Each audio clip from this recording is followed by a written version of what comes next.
Hi, Jazz. We just need the two laptops unmuted in Zoom and we are good to go. Inform the petitioners in terms of Presentation station is unmuted. Okay, Can you yeah. hear us? I Yep, I can hear you. Just Zoom before unmute the other any- laptop as well and we're good to go. But yeah, I'll do it that way then. I'm gonna make.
Excellent. All right. We are recording, so we will go live in 5, 4, 3, 2, 1. Thank you. I'm Bernard Green, Chair of the Brookline Select Board, and this is the meeting of the Select Board for March, what's today's date? 12th, 2024. Let's start off with comments or updates from the Select Board. Anyone want to make a comment? Miriam? So I have two comments, but one, Bernard, after thinking about it, I'll wait until we get to the warrant article and then I'll make my comment at the beginning of the discussion of that warrant article. Okay. The second is I just really have to shout out the Brookline boys indoor track team who made All-American this weekend at New Balance Nationals, placing 5th in the nation in the 4x8. So very proud. I will absolutely tell you that my son was the lead runner for that 4x8. But it's incredible. The top 6th place All-American, and it's a real feat. So shout out to the Brookline boys indoor track. Good. Any other comments from the Select Board? John? Yeah. Thank you. It's that time of year when if you are going out for a walk on a pleasant day or even on an unpleasant day, you might see people earnestly running and running and running and running. And many of them are training for the Boston Marathon, which comes up, of course, around April 19th. And every year there is something that is special about it for Brookline, a couple of things. One, Brookline from end to end, west to east, is on the marathon route, and that requires a lot of planning and preparation, and we usually do a pretty darn good job of that. I should say we always do a pretty good job of that. So a lot of people will be volunteering to help our various departments with that. And the other thing that is very special in particular to me, because I am a great admirer of the work of the Brookline Center for Community Mental Health, is that the Brookline Center is just one of 5 Brookline nonprofits that benefit from the efforts of charity runners who get their so-called bibs to qualify them to run in the marathon to raise money for various Brookline nonprofits. As I said, there's 5 of them. And Team Brookline, as it is known, has done such an amazing job year after year after year, including the year in which there was the terrible tragedy at the finish line. They have come through for Brookline and for some very important organizations in the town. And once again, Team Brookline is going to be running those very, very difficult miles, mile after mile after mile, to the finish line. And I just want to say that person you see when you're out walking and who's straining maybe and, training hard, that could be a Team Brookline person. And I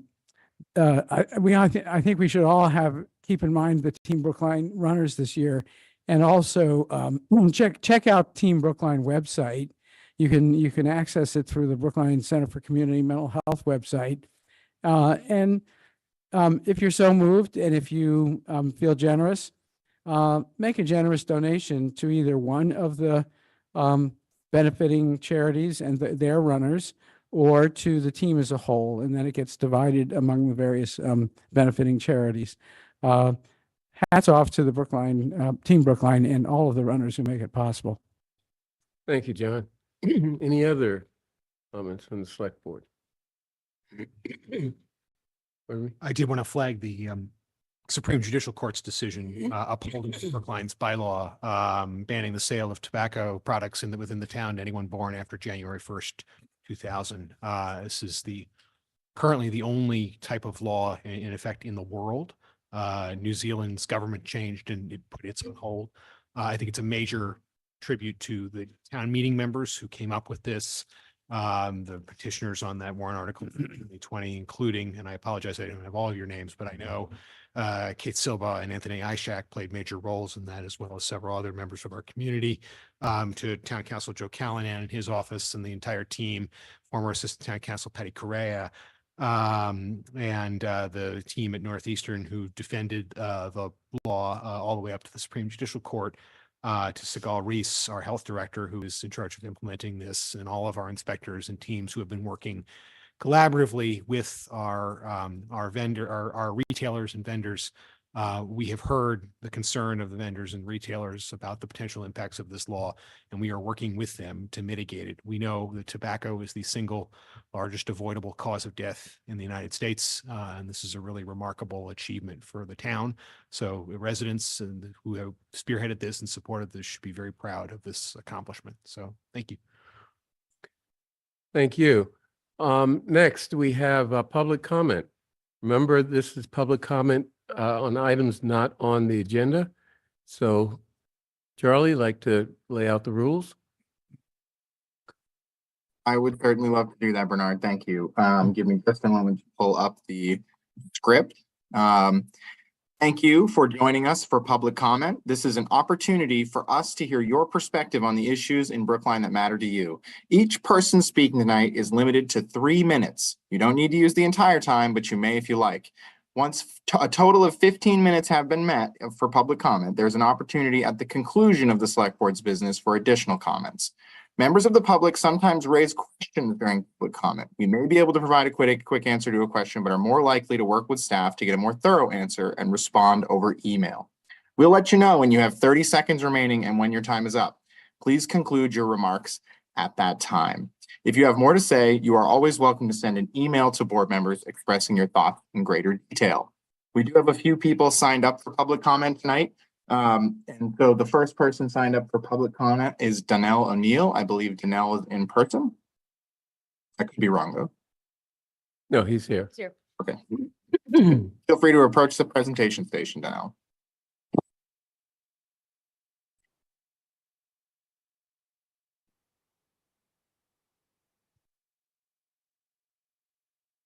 Good evening, everyone. My name is Donnell O'Neill Sr. I'm a BIPOC of this community. I'm a fourth-term town meeting member of the advisory committee, and I'm standing before you also as a state cannabis social equity applicant. A little of my application number is SEA306, number. Back in April 7th of 2023, Town Council sent an email to this board for approval of a ballot question number 3 on the ballot. The yes campaign, I was full transparency, I was part of the no campaign. The yes campaign and the trusted choice stated to Brookline's constituents, Brookline has 8 unused social equity licenses for warehouse and couriers. These could enable individuals from the underrepresented communities by Brock to participate in the cannabis industry. Those 8 social equity licenses will remain available regardless of the question 3 outcome. Availability and obtaining are completely different. And I don't think the voters really had the opportunity to understand that. We'll get that out. Zone O, 1 and 2 are leased by Brigham and Women's Hospital, who do not allow cannabis on site. Also in that zone 2 is Charles Schwab. Has already leased that out. They're not going to allow cannabis on the site. The industrial zones are Brookline, Ice and Coal near me. That island, the hotel, all that. They're not allowing cannabis on the site. And the other one is the guidance that the town gave us is the dump, Skyline Park. That's the other location. Yeah, look it up, Mike. So, that being said, I'm very aware of the zoning and the planning guidelines. I've been involved in this process as long as everyone's sitting there. And what I've been saying from the beginning is we're not doing what we're supposed to be doing in regards to cannabis and social equity in cannabis. Town is offering licenses with no real path to obtain them. That's not Kara, Rochelle, or the incoming communications person's fault, okay? This is something that this board and folks need to resolve and help resolve with them. So, I'm offering 30 seconds a little now. bit. Thank you, Charlie. So this board should either, strike out the licenses that are unattainable, allow for special permits like other communities are doing and have done, like Newton and Cambridge and other elsewhere, or, rezone. All right. Thank you for your time. Appreciate you guys. Have a good evening. Thank you. Yeah. The next person signed up for public comment is Dawn Feverly. I think Dawn is online. Give me just a moment to find them in the list. Dawn, you're being promoted to a panelist now.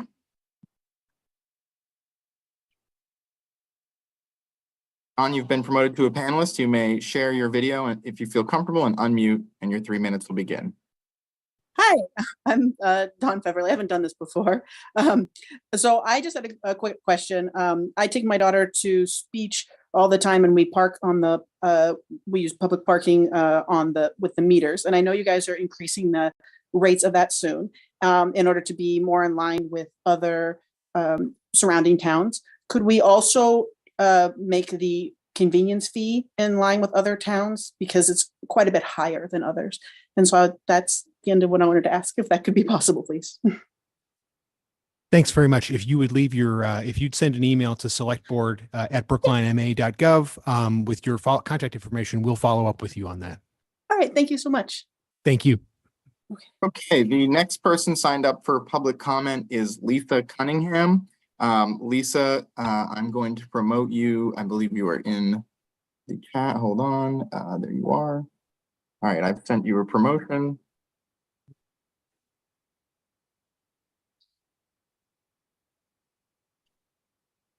Lisa, you've been promoted to a panelist. You can unmute, share your video if you're comfortable, and your 3 minutes will begin. Great. Thank you so much. I appreciate it. Good evening, everybody. My name is Lisa Cunningham. I'm a Brookline resident and an architect and a principal of my own firm, Warner & Cunningham. Our architectural practice is based in Brookline, where we have worked for over 30 years. I'm also a lifelong climate advocate, and I've been working at the local and state level for almost 5 years, passing building electrification legislation that is instrumental to addressing our climate crisis. I've also served on the Preservation Commission for several years, about 20 years ago.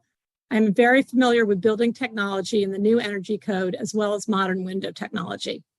I'm here tonight because I'm one of many architects that have long felt that our Preservation Commission needs to modernize their guidelines. It is my understanding through attending a recent hearing that there's a lack of interest and knowledge on the part of the current commission in terms of updating their guidelines, specifically as it concerns window technology. The current guidelines are based on information which is quite frankly decades old and inaccurate. The Brookline Preservation Commission is also out of step with some of our peer communities, specifically Boston and Cambridge, to name just a couple. The reason why windows are important is because they are a critical part of what we refer to as the building envelope. Old windows are made of single pane uninsulated glass. While the Preservation Commission allows aluminum storm windows, which actually prevent seeing the original windows from the outside, they have repeatedly refused to consider the use of historically accurate windows with double pane glass and insulated sash pockets, which quite frankly present a far more attractive facade to the public view. But importantly, and the reason why I'm here this evening, is that this policy is now coming into stark conflict with our new building code, and specifically our new stretch code, as well as our commitment to go all electric for major construction. Owners and developers who wish to upgrade their windows in order to provide a more efficient building envelope are now being prevented from achieving a more comfortable building and instead are forced to keep old and drafty windows. They are also locked into higher energy costs and utility bills in perpetuity. And this is also setting up a situation where the building commissioner is being compelled to either go against the ruling of the Preservation Commission or to exempt certain buildings from building code standards that we have voted overwhelmingly to uphold in Brookline. I understand that you will be interviewing a candidate for the Preservation Commission tonight. I do not know the candidate personally, but I did look up his vote on the recent case that came before the Preservation Commission. You And have I 30 want to seconds. I want to applaud his vote in favor of allowing the applicant to replace the windows in their gut renovation with historically accurate new double pane windows. I wanted to take this opportunity to bring this issue in front of the select board, and I am happy to address any questions you may have now or in the future. Thank you very much for your time. That concludes the folks that are signed up for public comment. Oh, I'm sorry. Actually, we have one more signed up, Sarah Lieberger.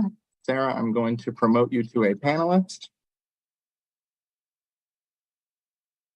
Charlie, also Regina Farley says she Is in signed up person? on paper. Yeah. Oh, great. Thank you very much. We will get to Regina. We should have enough time to do that. Sarah, you have been promoted to a panelist. You may unmute and share your video, and your 3 minutes will begin.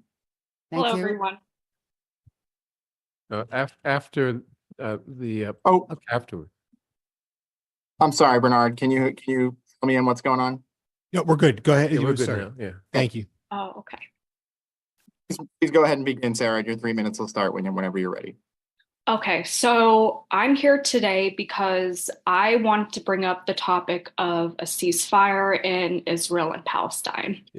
I am sorry, Excuse me, Sarah. could I you- don't mean to cut you off, but we have a warrant article hearing to discuss that subject a little bit later, and we're hoping Oh, folks will okay. sign up to speak at that time. Those are set to begin at 7:30. We have a number of folks signed up, but we'll add your name to that list. Okay, thank you. I appreciate it. Thank you. Okay, I believe the next Regina? person signed up for public comment is Regina Frawley. Thank you. Regina Frawley, town meeting member from precinct 16. I know that you guys haven't decided how you're going to proceed on the Juneteenth. But whatever narrative you decide to use in your award, I would like to remind everyone that it is not just Black people who were slaves in Texas. It's also Indigenous people. And I haven't heard a single applicant at any of the meetings in the last couple of years ever mention that. But that's historically accurate. And especially down in Galveston, there were several natives that were enslaved that got released on Juneteenth. So I just would like that consciousness raising that this is a much bigger and yet another offense to the Indigenous people. Thank you. Thank you. Okay, that concludes the folks that are signed up for public comment. We have just a few minutes left. Anyone who would like to make a public comment that is not on a warrant article that will be discussed later may use the hand raise or Q&A feature to let us know that they'd like to speak. Again, we have just a few minutes remaining for public comment at the beginning of the select board's meeting. Otherwise, folks can sign up at the end. Bernard, we have 55 people attending online, and currently no one is using the hand raise or Q&A feature to let us know that they'd like to speak. I believe. Okay, thank you, Charlie. We'll move on to miscellaneous agenda. Approval of miscellaneous items, license, vouchers, and contracts. First is a question of approving the meeting minutes for March 5, 2024. Any edits or comments to those minutes? All in favor? Therefore, I move approval. All in favor, please indicate by saying aye. John Van Scoyac. Aye. Miriam Ashkenazi. Aye. Michael Sandman. Aye. Paul Warren. Aye. Chair votes aye. Okay, next we have items 3B through 3E, but I'd like to take out item 3D and discuss that separately right after our vote on the other items. Those items 3B, C, and E. The select board has had an opportunity to review the materials and no one has indicated a desire to discuss them separately. So I'd like to move approval of those items in a together. Did you say, I'm sorry, 3B, C, D, E, and G? G, right, okay, sorry. Everything except F, 3F. the Okay, lease. so we have a new agenda. Okay. Yes. sorry, The one that gets, Thank you. I was very confused. Okay, so it's not just me, okay. Okay, I'll repeat that or restate it. Items 3B, C, D, E, and G. We'll take out item 3F and deal with that separately after this vote. So I move approval of those items. All in favor, please indicate by saying aye. John Van Scoyac, Aye. Miriam Ashkenazi, Aye. Mike Sandman, Aye. Paul Warren. Aye. And chair votes aye. So now let's take up 3F, question of approving the Second Amendment to the lease with Temple Ohabai Shalom, 1187 Beacon Street, for fiscal year 2025, which includes additional hours of use to accommodate the planned BEEP full school day, and also an increase in the lease amount. So, Paul? Yep. So thank you, Bernard. And again, for the public's benefits, a little bit of context here. Our consent agenda, which we just approved a number of items, typically we don't discuss those in detail and we approve them, in total. Any select board member can actually request that an item that is on the consent agenda be removed so that we can have a more detailed discussion.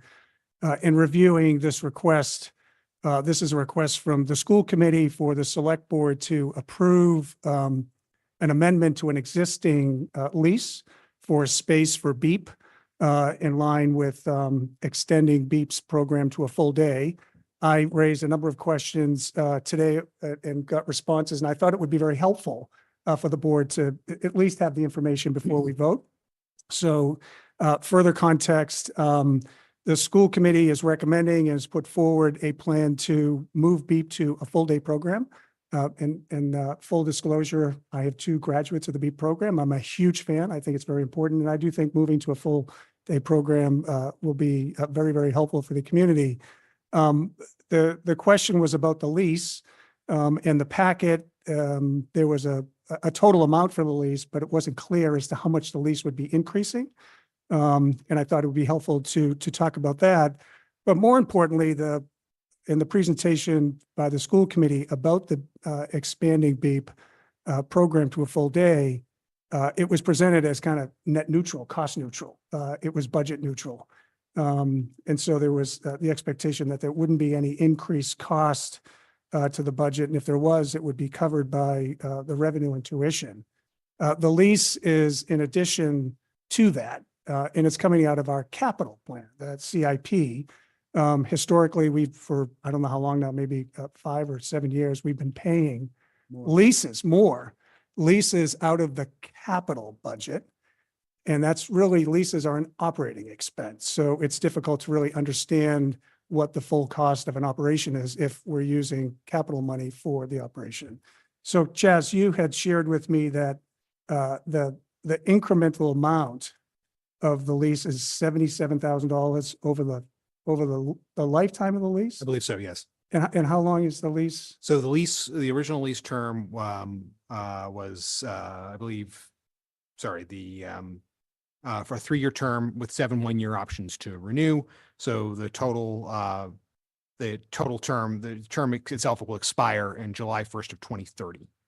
2030. So is this 77,000 up I believe over the through course, 2030? over the course of the rest. Or is this an annual number, that's 77,000? So I'm trying to get confirmation on that from the school committee, but my understanding it from the school department, my understanding is it's over the life of the agreement. That is over the life of the total term, but I haven't received confirmation yet on that subject. Seems low for almost doubling the amount of time. Right. So I am not sure what that number is. Okay. over the life of the term. My understanding is, again, right, that they have the option to renew this on a 1-year basis. So, and when I look at the document, it does suggest that this is just for the life of the current term, so it will be 1 year.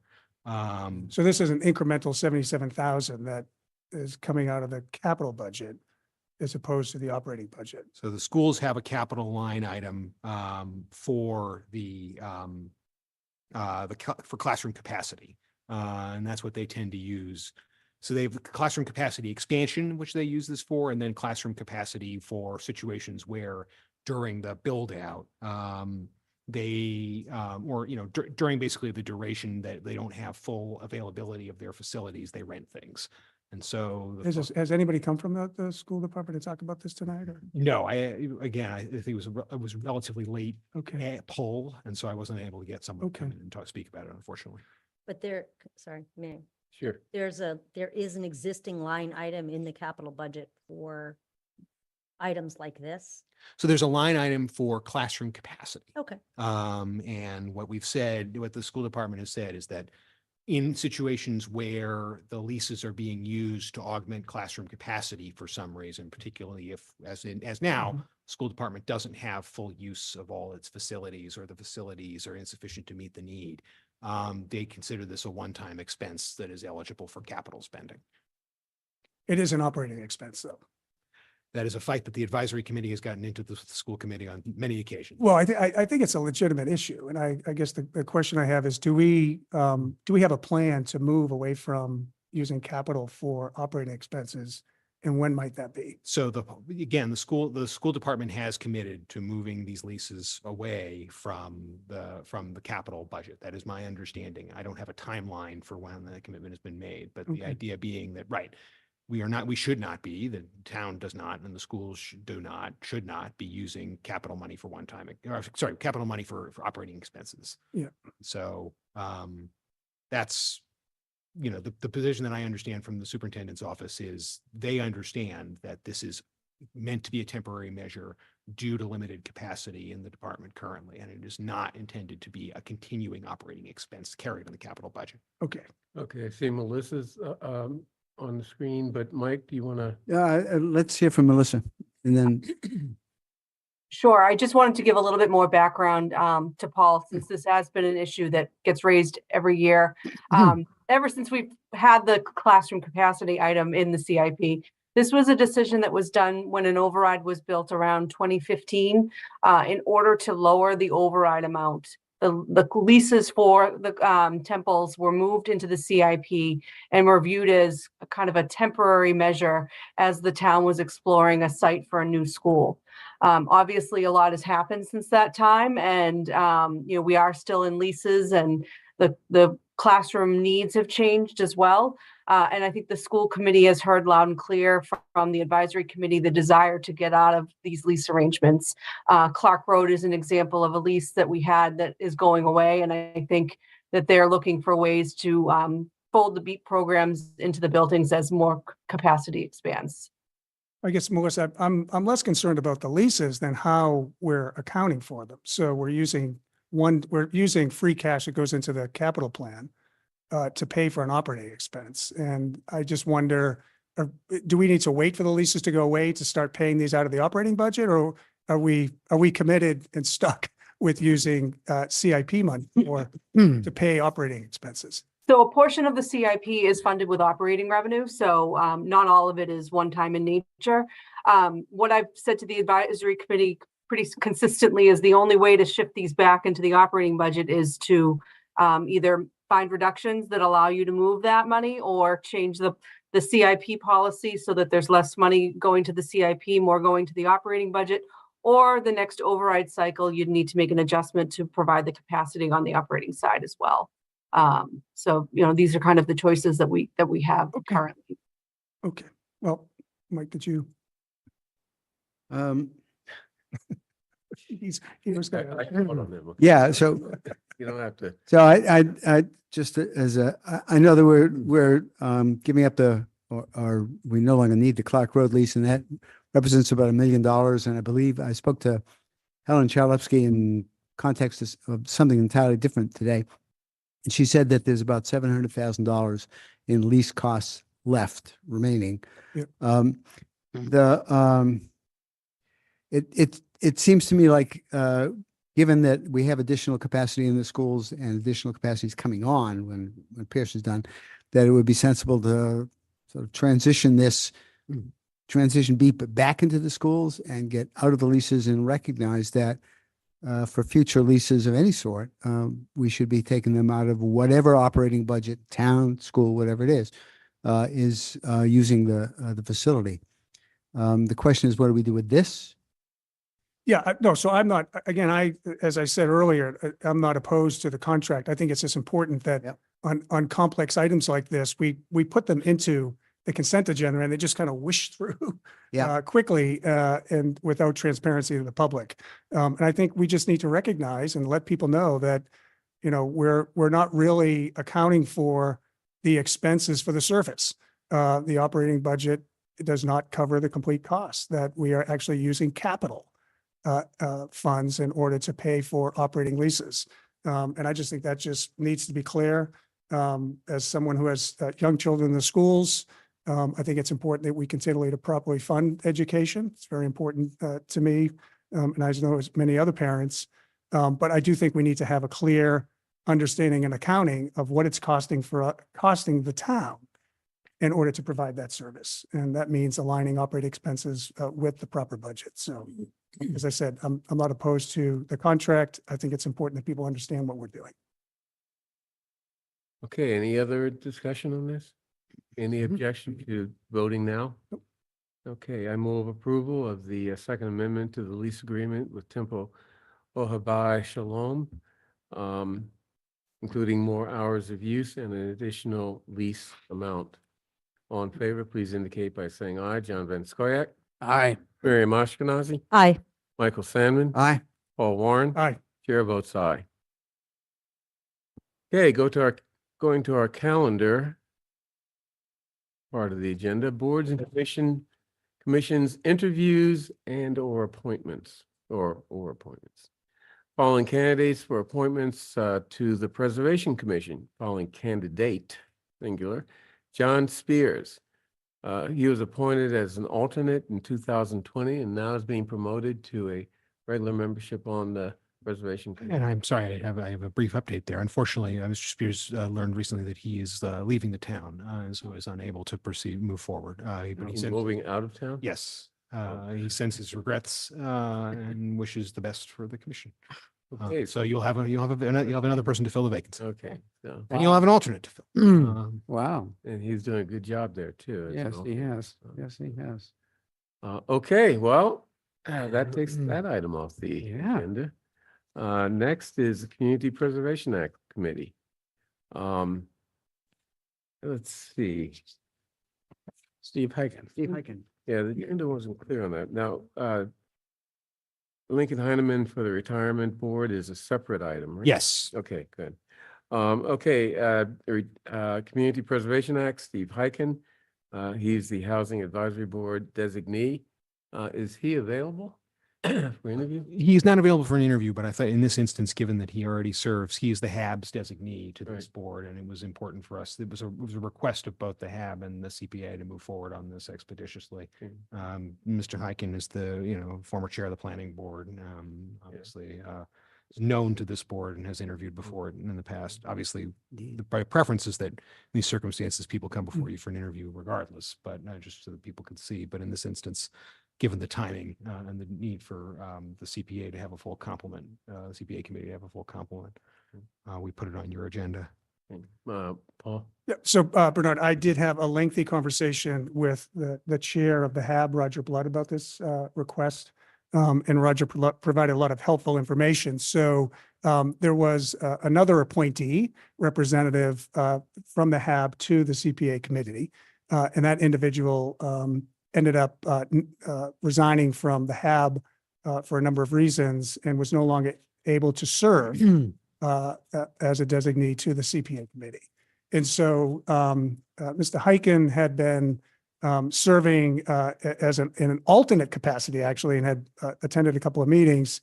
And for the sake of continuity, And given that they're in the middle of their work and almost ready to complete it, I also spoke with Nancy Heller, who's the chair of the CPA committee. Both felt that it was important to have the continuity with Mr. Hyken continuing as the HAB representative. Roger did make it clear to me, and I believe if Mr. Hyken was on with us tonight, he would say this is an interim only because he is a busy individual, and he's committed to serving to help see that this initial round of CPA funds allocated and recommended to town meeting. So I think it makes sense for me. I'm going to support the appointment. Thank you. I had a request from the audience that we speak closer into our microphones, so we will do that.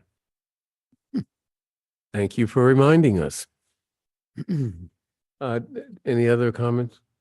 Okay, I move approval of Steve Hyken as Housing Advisory Board designee to the Community Preservation Act. All in favor, please indicate by saying aye. John Van Scoyac. Aye. Miriam Ashkenazi. Aye. Mike Sandman. Aye. Paul Warren. Aye. Chair votes aye. Next, excuse me, Retirement Board reappointment of Lincoln Heineman, our Finance Director, for a term ending January 24, 2027. Anything to add to that? This is a standard ex officio, or no, not ex officio. He has authority, but this is a standard appointment. The finance director has typically served on the retirement board. His term is expiring. We need his assistance to continue on the board. Any discussion?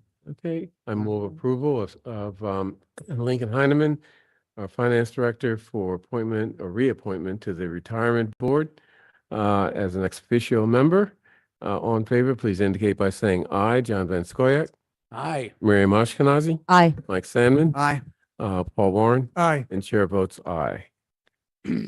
Okay, next, department budget reviews. We have 3 reviews: town clerk, HR/benefits, and the Office of Diversity, Equity, Inclusion, and Community Relations.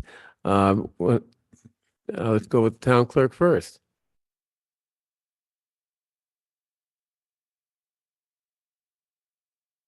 Thank you, Chair Green. I'm Ben Kaufman, the town clerk.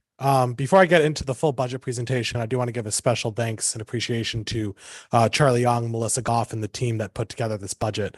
It is never easy to do budgeting in any context, but especially in years when they're facing the kind of financial struggles that the town is. It's a tremendous asset to have people as good as they are putting these budgets together. In the interest of trying to allow the board some time to ask questions as opposed to me talking at you, I've tried to keep my budget presentation short and focused on some of the things that you guys asked for in your memo. For the FY25 town clerk budget, a few of the accomplishments that we have from FY24, we improved digitization and organization in the town clerk's office. We were able to put our entire marriage license procedures online. You can now schedule your appointment, fill out the forms, and do everything online. So you only have to come in to actually take an oath, which should allow a lot more efficiencies for marriage licenses. We've also done work on the town's voter registration files, organizing them, making sure that they're much more accessible for us, as well as begun the work to index the town's ZBA files down in the town clerk's office. We also, thanks to a huge amount of work from the planning department, Kara Bruton and Polly Selko deserve a huge shout out for it. We're able to complete digitization of the town's zoning bylaws in FY24. In terms of town meeting, FY24 saw us transition first in May of 2023, which was still in the prior fiscal year, to a fully in-person town meeting. And then in November 2023, a transition to a hybrid town meeting, which took a lot of work, collaboration from my office, the IT department, Brookline Interactive Group, the moderator, and many others to facilitate that transition to a hybrid town meeting. In FY24, we also saw dramatic improvement in voter access in Brookline. We installed ballot drop boxes throughout the town. We expanded early voting, and we administered a presidential preference primary, which was the first election of its type held under the New Votes Act. We saw a lot of success, especially from things like the ballot drop box. Over 1,300 voters used those drop boxes to vote in the March election, as well as we saw turnout of over 100 voters utilizing the additional early voting locations at the 2 libraries. That kind of increased access to voters we hope to continue as we enter the presidential cycle. For FY25, we have a few goals. Perhaps the biggest one up there is we have to administer 3 elections. We have the state primary election, which will be held on September 3rd, 2024. It's the day after Labor Day. For those keeping score at home, also the first day of school. So a lot of fun for all of us. The presidential election will be held on November 5th, 2024, which will be the largest election we see in our cycle, about 3 times the turnout that we saw back in March. And we will, of course, have the annual town election that will be scheduled in May of 2025. In FY25, we plan to continue to improve voter access. We aim to expand early voting to additional days at secondary locations with the hopes of having a full week of early voting at each library when we come to the 2024 November election. We also are planning to send out a vote by mail postcard for the May 2025 annual town election to allow more voters to cast their ballots by mail. Another FY25 goal we have is to complete some of our digitization projects. That includes digitizing the Vault Index, which is the index system for the town's vital records. We received ARPA funding to complete that project, as well as complete codification of the town's general bylaws. The zoning bylaw is complete, but we are still working on the general bylaws in FY25. The board asked about some of the long-term objectives we have in the town clerk's office, and there are a few that I do want to highlight. One of them is to ensure proper staffing levels in the town clerk's office so that we have the hands we need in order to get work done. We have a long-term goal of completing a reclassification and reorganization of the town clerk's office in order for us to better handle our workload. We aim to stabilize costs as well as to stabilize our state reimbursement number related to elections so that we can ensure that our elections are properly funded and adjust for any changes we've had as a result of the Votes Act and other election laws. And finally, we want to make sure we are properly funding our special projects in the town clerk's office that are necessary to continue our modernization and organization work, of which there is a considerable backlog. The town clerk's office has had an increase in demands for services in the town clerk's office. Especially over recent years, we've seen a variety of federal, state, and local laws that have increased burdens on the clerk's office. I've highlighted a few of them for the board, which is available in the next slide. They include things like the Votes Act in 2022, which resulted in a 700% increase in mailed ballots between the 2018 and 2022 November elections. It saw an increase in early voting, which used to only occur 7 days during every other November during a state election. Now we do early voting 7 days for each election and 14 days for those November elections. And it saw the voter registration deadline move back 10 days, which means that we have a lot of overlapping requirements of early voting and voter registration and election preparation all happening on a shortened timeline. In 2020, the town underwent a redistricting procedure, which resulted in a 25% increase in election precincts. A 17th precinct was added, and we have 3 split precincts that we have to use during state elections. We've also seen an increased length and complexity of town meeting. I know we all feel like town meeting has gotten longer, but I think it's helpful to put numbers on that. For the 5-year period from 2014 to 2018, there were 5 nights of town meeting per year. From 2019 to 2023, there were 12 nights of town meeting per year, a more than doubling in the amount of time that has to be spent by the town clerk's office and other departments administering those town meetings. And we've seen changes in state law related to Real ID that were implemented in 2018, and I've seen a dramatic increase in requests for vital records like birth certificates and marriage licenses that's needed to get those kinds of IDs. The board published a list of goals and priorities for the coming years, and one that I do want to highlight for the board because I think it's something that's of immense importance, not only as a department head, not only as a town employee, but also as a consumer of town services, as a town resident. And that is competitive wages and appropriate benefits. The town of Brookline is valued for its public service. It's why people want to move here. It's why I wanted to move here. And that is only done because of the hard work that's done by our municipal employees. So we should make sure that we continue to attract and retain talented people in what is an increasingly competitive job market. And town employees who've had changes in responsibilities and expectations, but have not had an associated adjustment in pay and benefits, should make sure that they are being reclassified so that their job descriptions and pay match the work that they are doing. And I'm glad to see that the board is emphasizing that as an importance in the upcoming fiscal year.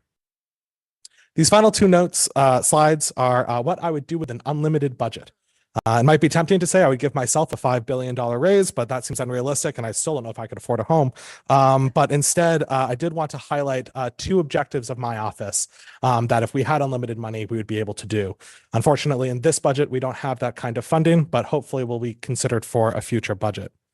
One of them is a reclassification and reorganization of the town clerk's office.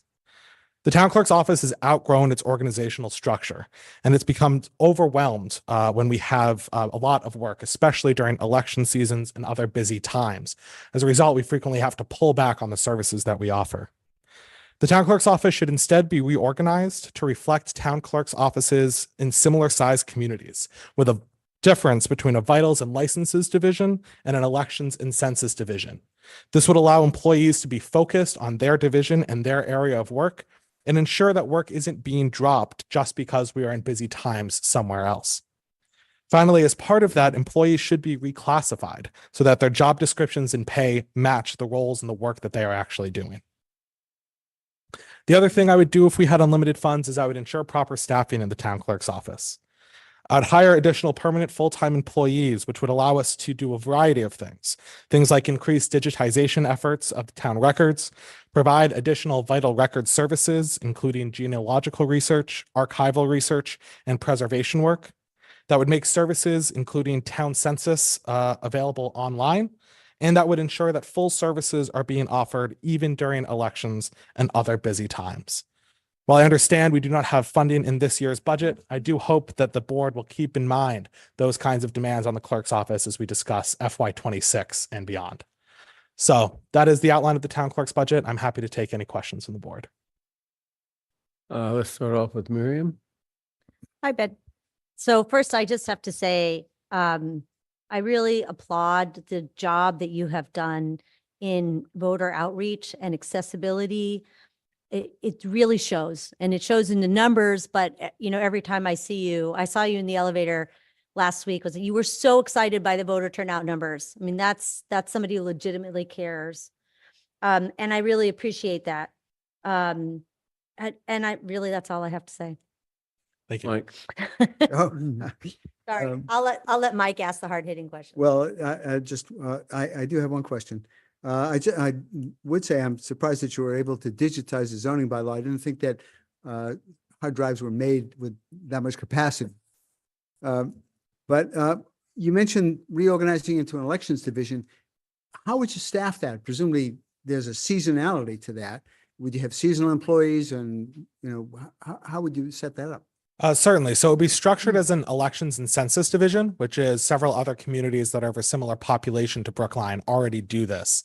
And in the elections and census division, they have a smaller number of permanent employees who are there year round, who are doing both elections work, but also work around census, voter registration, and other requirements that we have of just maintaining our elections. There's a huge amount of work that obviously happens in the lead up to those elections, which covers actually several months, but also in between elections. If we had additional capacity, we'd be able to do things like improve the consistency of the gray supply boxes that go out to our election precincts. We don't have time currently in between elections to reset those, and instead we actually rely on our election wardens on election day to go through those and pull out old materials and replace them with new ones.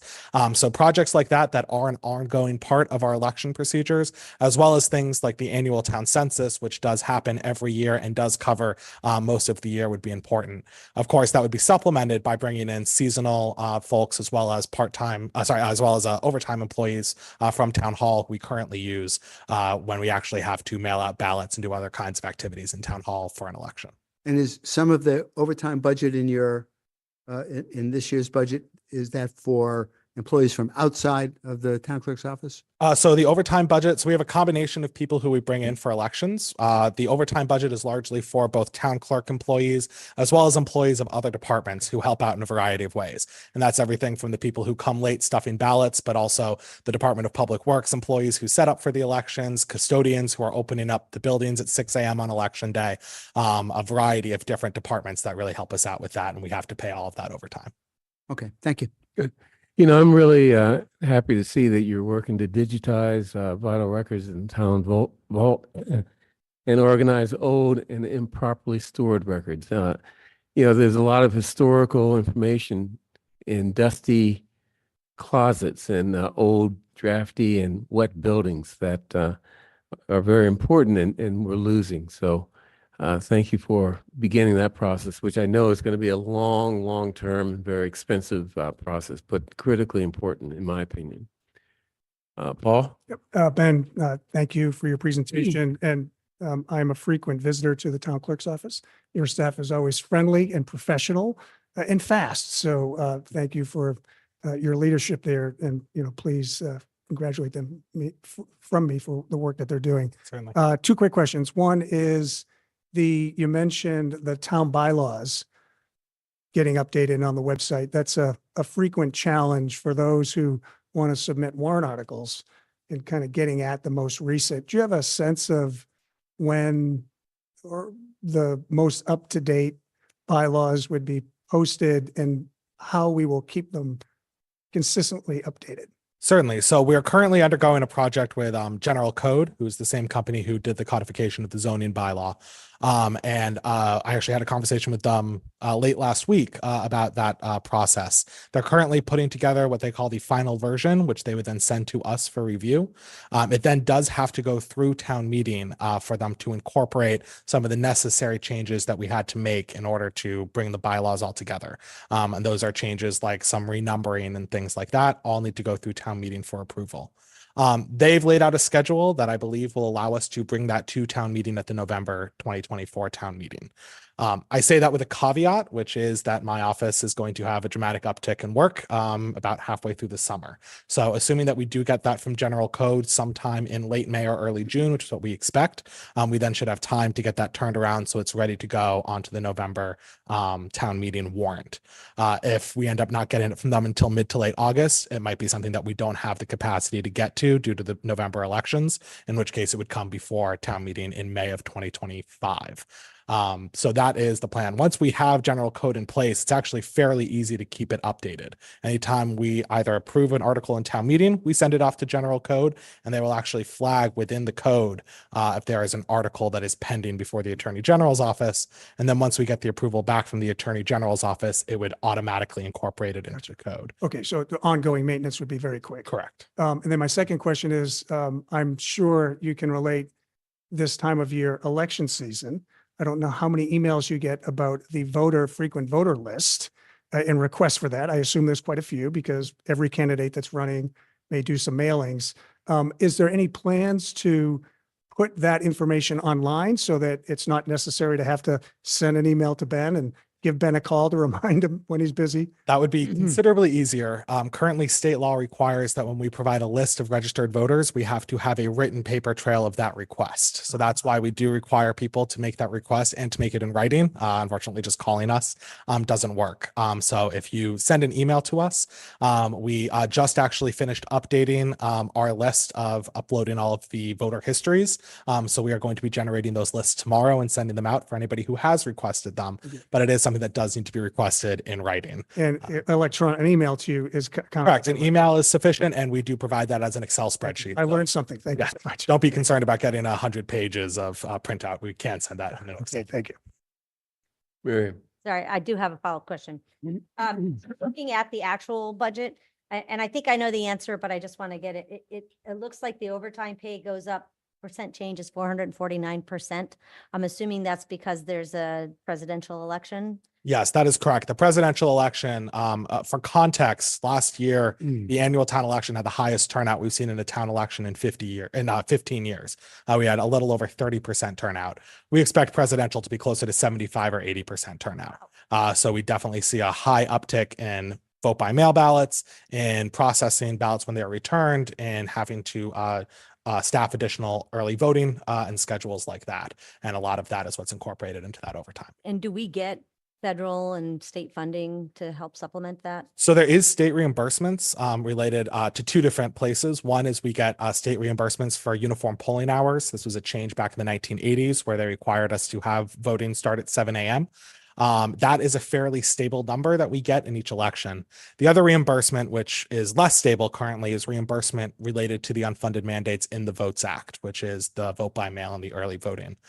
Because it's a relatively new law, we have been getting inconsistent information from the legislature, from the secretary's office, and from the auditor's office for how much of a reimbursement we should expect each year. So that's one of the things in our longer term priorities, is being able to stabilize and be able to peg that number much more clearly so that we can properly budget and anticipate those costs.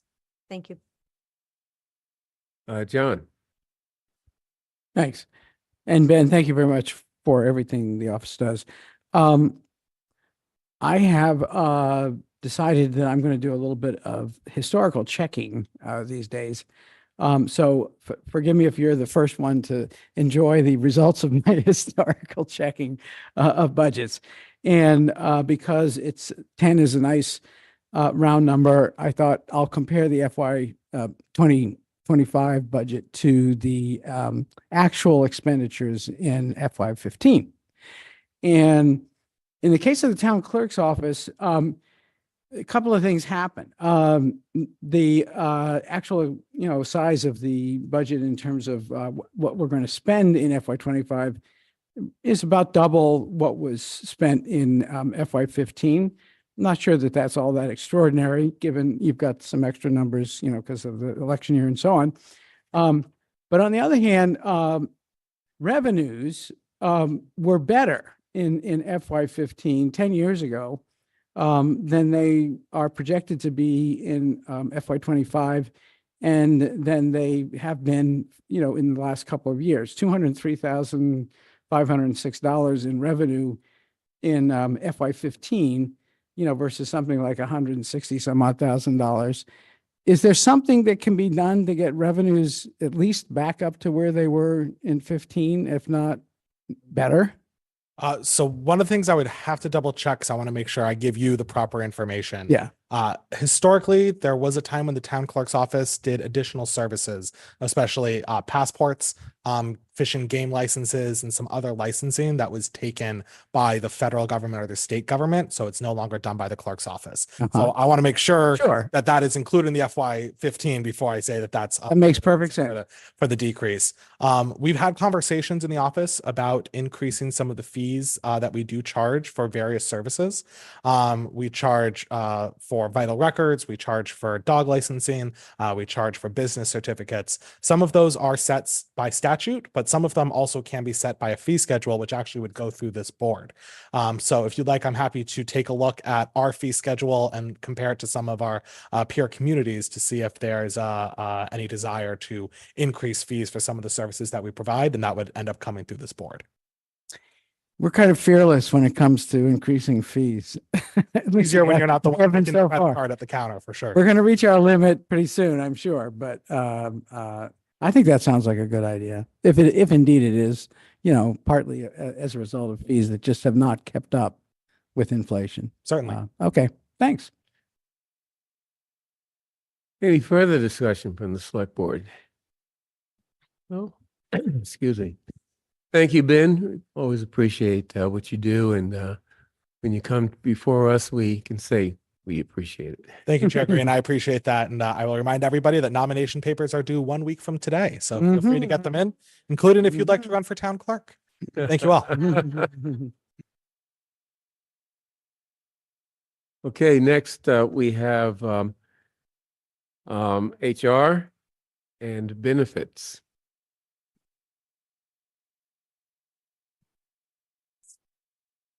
Good morning, or good evening, Ann. Good evening.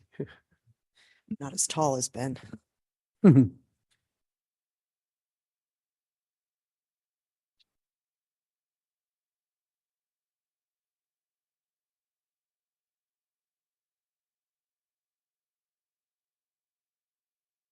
sure how to share this on the Yeah, that's all screen. right, Ann. So once you hit present, you can hit Alt Tab, or you can hit the Windows key to pull up Zoom and do share screen.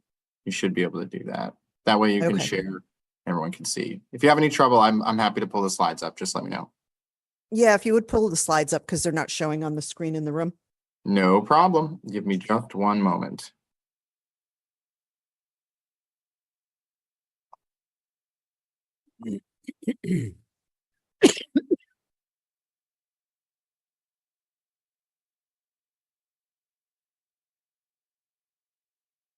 Okay, we could be seeing it in the room now.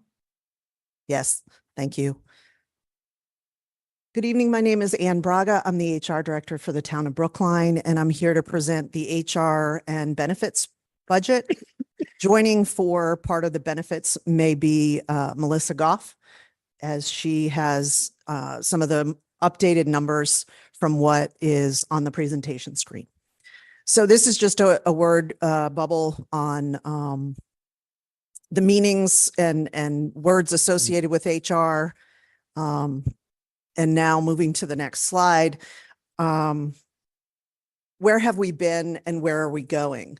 So I chose to highlight 4 areas. One is classification and compensation. The override funding for class and comp study with the positions available is more than 50% complete. Since July of 2024, we have completed 36 job descriptions, including 9 new jobs. And that was reclassification based on the salary study that we did. That included job descriptions themselves, doing grading of those positions, as well as comparators for internal and external equity. We are looking at the ripple effects for those positions, as well as participating with the Department of Public Works comprehensive position review, and did the comparator analysis for collective bargaining for contracts that we were working through during that period. After that, we have employee training and development. If you remember, in fiscal 24, we hired a new training and development coordinator, and he has been on board for a little over a year and has done a needs analysis.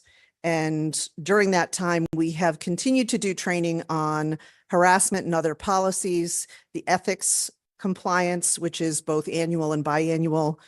We are adding well-being related topics, supervisor training, as well as completing first aid, CPR, and AED training through coordination with the police department and using one of their trainers to come in and do that for town employees, as well as stop the bleed and compliance training around alcohol and drugs for our driving population, as well as health and safety and OSHA compliance for a variety of areas of town departments. Around collaboration, we continue to work with ODEICR on accessibility around language, website, facilities, and programs, and continue our labor management meetings with AFSCME and Fire. We're hoping to add to those so that we're having regular dialogue on issues in the upcoming year. We continue to have our HR labor meetings, and I'm sure no one will be happier than Joe than HR will be to have a new labor and employment attorney on board as soon as we can. And another thing that we do in collaboration is to do one-on-one with department staff around coaching, consulting issues around employees, management, department, and organizational issues. And the fourth area to focus on is policies. So updating our IT resource use policy and social media, our leave time, which thank you to the select board for approving those additional leave times, implementation of alcohol and drug policies, looking to update our query and harassment policy. And then coming to you later this spring will be an update on the classification and pay plan. And we will be working with a variety of select board staff, as well as other departments, on a new position classification process and a recruiting and hiring manual. Moving on from there, just to focus in a little deeper on employment and training, we have a focus. We are in the process of going live with NeoGov Learn, which is our online learning management system, which will allow us to centrally house in-person, virtual, and hybrid trainings, as well as micro-learning and multi-part learning plans.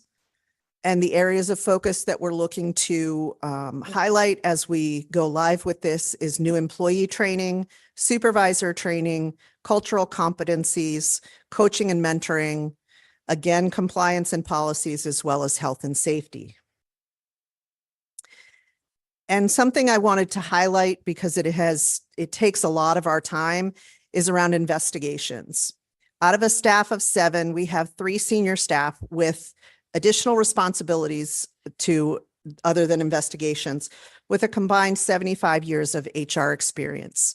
We deal with investigations regarding employees, residents, board members, and vendors. We do interviews and follow-ups. We document and collect documentation. We write and review the investigation report, and we work with the employee in the department to resolve the issues or train up on particular areas of concern. A small investigation, which would be 2 to 5 people in one issue, is about 40 hours or more. A medium investigation at 5 to 8 employees with multiple allegations is 80 plus hours, and a large investigation over 8 employees with multiple allegations is 120 hours. I provided for you on the left are unique investigations or complaints numbered from 2019 through March 5th.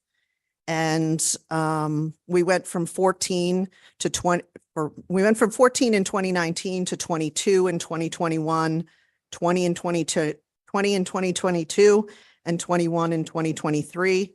And that does not include complaints that are related to each other. These are unique complaints. And those complaints are around harassment, workplace safety, fraud, IT resource use, traditional discipline for performance, and other related issues. And one of the things related to our investigations, and I put in this slide of an iceberg, so you can see the depth and complexity that HR investigations entail, because the actual behavior that's complained of by an individual or group that comes to us is the tip of the iceberg, literally. And beneath that is the actual response to previous behaviors and actions, whether they're related or not, the perceived response, and then below the waterline is the supervision and leadership, policies and procedures, employee relations, and the social emotional content of the employees involved, and the individual and organizational well-being. And that really is, it paints similar to a Maslow's hierarchy of needs in many ways, but it is something that we've seen throughout our investigations over the years. The next slide is is our budget. There isn't very much that's different in our budget. It is a 1% increase. We have the townwide expense reduction in professional services of $10,000. Legal services is a $30,000 reduction with a corresponding $30,000 increase in subscriptions, which is where our NeoGov Learn platform cost center is. So that zeroes out.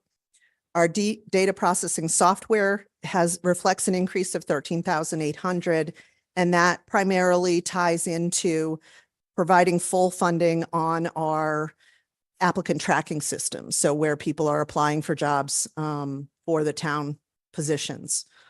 Previously, it had been in multiple accounts, so we looked to put that all in one place at the beginning of the year. And then a $400 increase in leased computer equipment.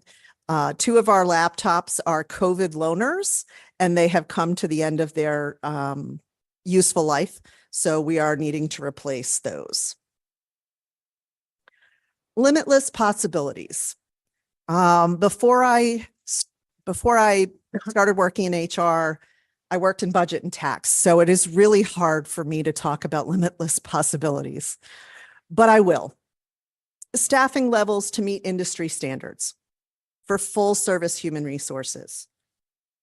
In the areas of talent management, HR analytics, investigations, talent development, health and safety, and employee engagement. Fully integrated HRIS so that we can go in a streamlined system from applicants to onboarding to benefits to management and development to offboarding without using multiple spreadsheets and different programs that don't talk to each other or marginally talk to each other. And funding for purchasing and contracting training and development sessions and materials. The other thing I wanted to provide tonight is the updated demographic information as part of our regular report. This information is compiled from a collaboration with ODEICR and HR to show you what our employee population looked like in 2019 and our employee population in 2023. You will see a few differences. One of which in the gender area of gender is that there is now at the state level a designation for non-binary, or folks can leave it blank. So you'll see a small portion of our gender report does identify as non-binary.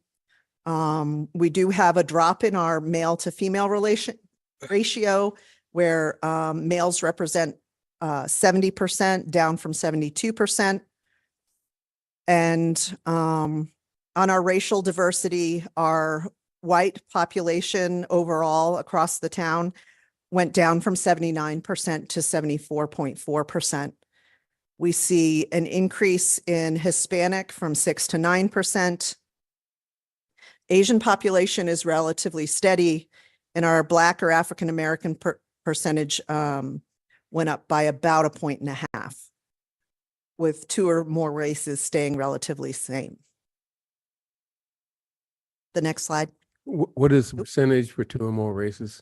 1%. 1%. On the basis of the one drop One law. drop Those are probably mostly Black. They self-identify. Yeah. If we can go to the next slide.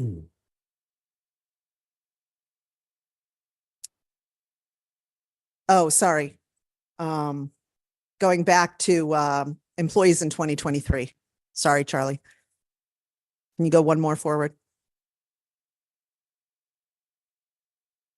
Walking up, give me just a second. Okay, so let me talk through this. The next slide shows our new hires in calendar year 2023 and those folks who left town service in 2023. We ended, we had in the year, we had about, our new hires were more evenly split between men, women, and non-binary, with 57.6% men, 38% who identified as women, and 4.3% who identified as non-binary or left the field blank, compared to, it's about a 10% reduction in the percentage of men, with commensurate increase in the women and non-binary categories. We had 92 new hires that stayed for the whole year and 89 who left. So we're averaging about the same, not a huge exodus.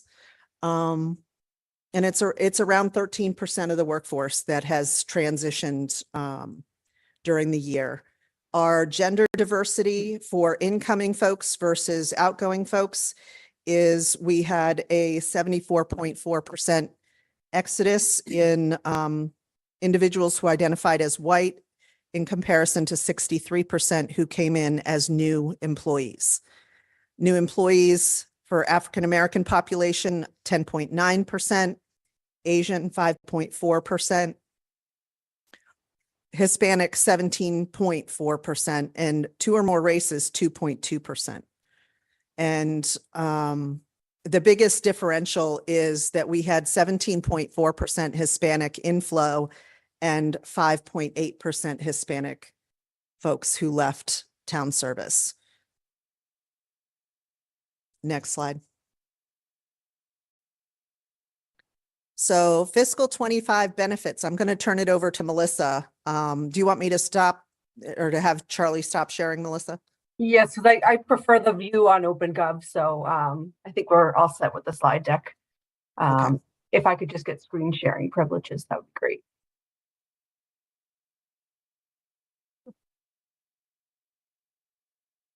You should be able to share now. Okay, yep, great. So we have our personnel benefits, which is probably one of our biggest groupings for the town budget. The items within personnel benefits are group health. Now, we've been talking a lot about GIC rates of around 10%, but you're seeing that the budget's only going up by 4%. Part of the reason why for that is that we have reset the base in fiscal 25. We have received final rates from the GIC, so we will be making further adjustments. And fortunately, those adjustments will also allow us to bring the budget down a little bit further. So you'll be getting an update on that within the next few weeks. We do offer group life plans, basic plans for employees. So that's going up slightly by 3%. We have medical disabilities, which is an annual item, $40,000. Our Medicare coverage, that's tied to wages, that's going up 7%. We have our pension line item. We're on a set schedule for pensions. As you remember, during the financial plan presentation, we also were recommending 2 million additional of free cash to support the pension funding schedule.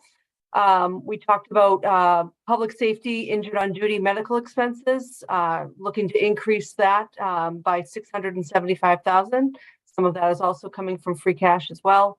Our retiree group health trust fund, we'll be talking about that a little bit later on in the meeting, but we increased the slide item annually by $250,000. And we are also looking to add $1 million of free cash, but we are looking to have more of a discussion on that in a little bit later in the meeting.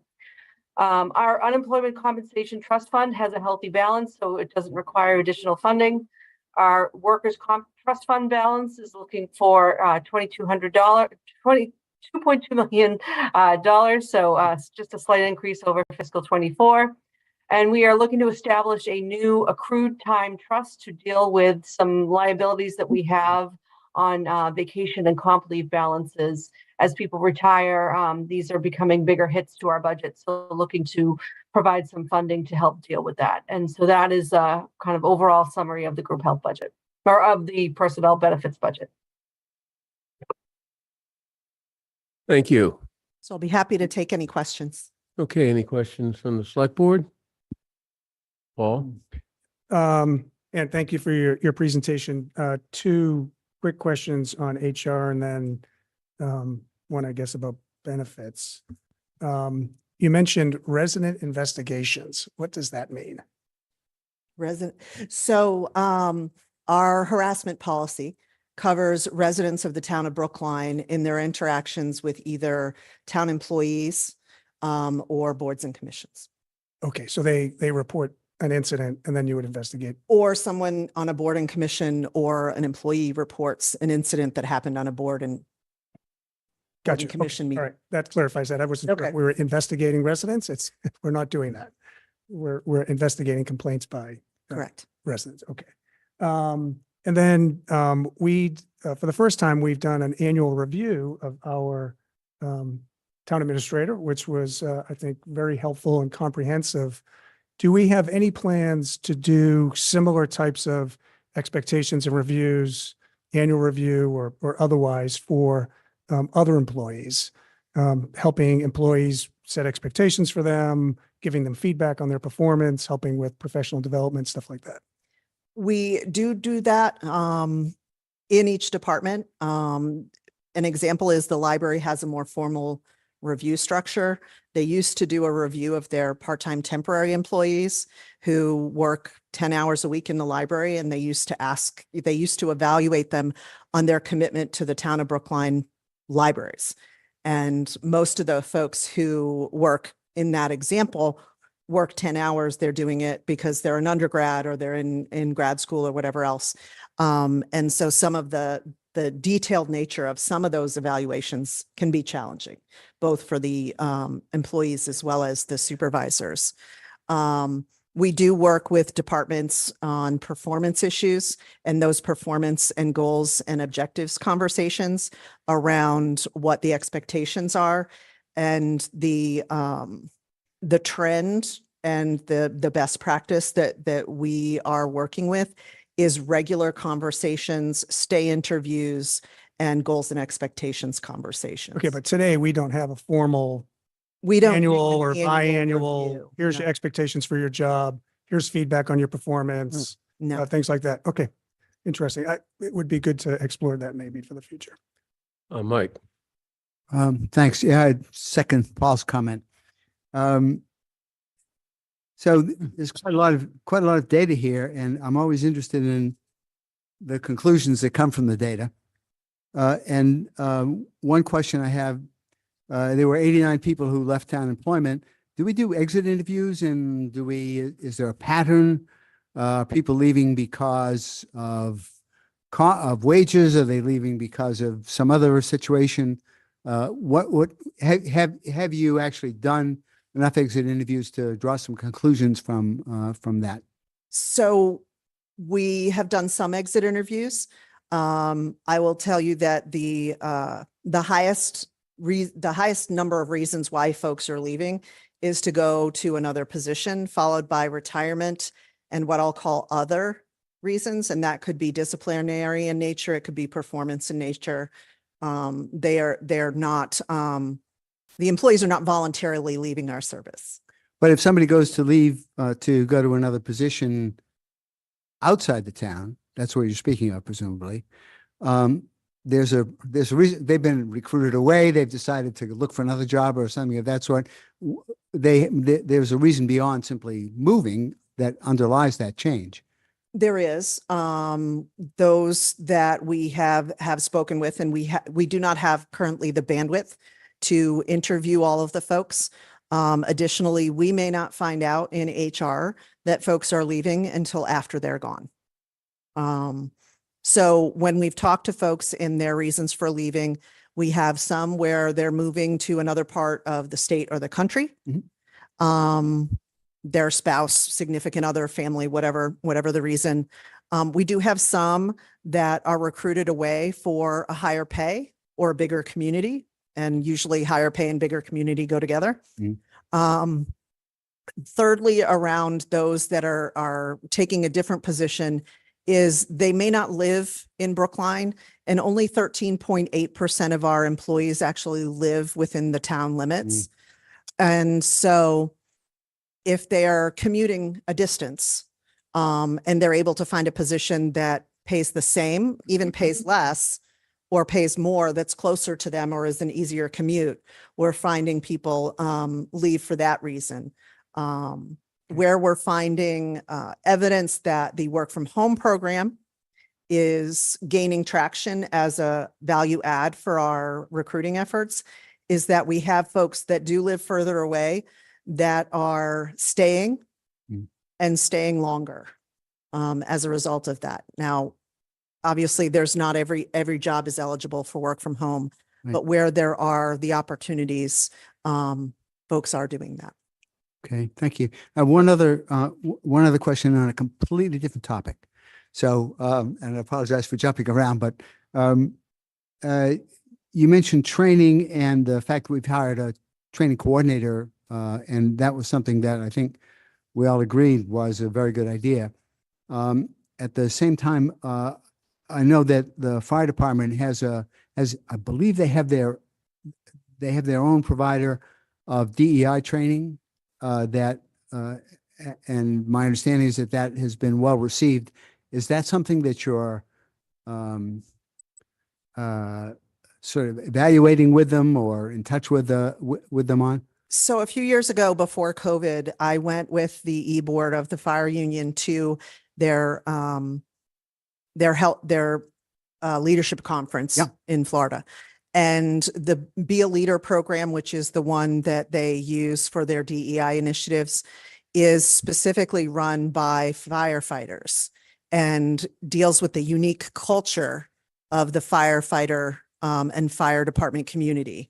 Mm-hmm. You don't have another department in the town that spends 24 hours in the same place with their colleagues. Right. And that brings up both unique opportunities and unique challenges. Yeah. And the DE&I provider that Brookline is contracted with was a presenter at that conference. And I support Brookline Fire having them come in and have those conversations with Brookline Fire employees. I don't believe that it's replicable to other departments. Okay. That's the core of my, those 2 points, last 2 points are exactly what I was looking for. Thank you very much. John, Ann, thanks very much for the report. I just want to make sure that people who listened to this discussion understand that a view was presented, which I frankly don't agree with. But I have nothing but respect for my colleagues who brought this up as a thought, and that is that the evaluation we did of our town administrator should be the model for an evaluation of department heads. And I couldn't disagree more if the implication is that we as a select board should be evaluating every single department head as though we are the boss of the department head. And this is something that occasionally needs to be clarified, and usually it's the town administrator who has the awkward responsibility of clarifying it for the select board. We put a lot of effort into our evaluation of the town administrator because we want to be sure he or she is the right person to decide on the quality of the department heads that we have based on their performance on an annual basis, but not because we want to look over the shoulder of the department head and second guess the evaluation. So, we can have a discussion of this on the board, I'm sure. But I don't want people to think that there's general consent that that's a good thing for the select board to be doing. I don't think it's a good thing for the select board to be doing. Real quick, Bernard. Wait a minute, let me finish. You had your turn. You had your turn. But Ann, I wanted to ask you a couple of specific questions. And if I didn't hear this because I wasn't listening well enough, then shame on me. Did you mention anything about our absenteeism rate? I did not. I can get you information on that. I did not look at it. Is there a particular, I guess, area of concern or just generally? No, I mean, I think it's a useful metric to be reporting on an annual basis so that we can see, did we do better than last year, worse than last year? Is it worse in some departments than other departments, et cetera? So our workload indicators, I believe, does have the numbers for absentee, the number of shifts. Yeah. On there. I don't have it in front of me because it's in really fine print and I didn't bring my glasses today. I mean, it's something I'd love to be able to see.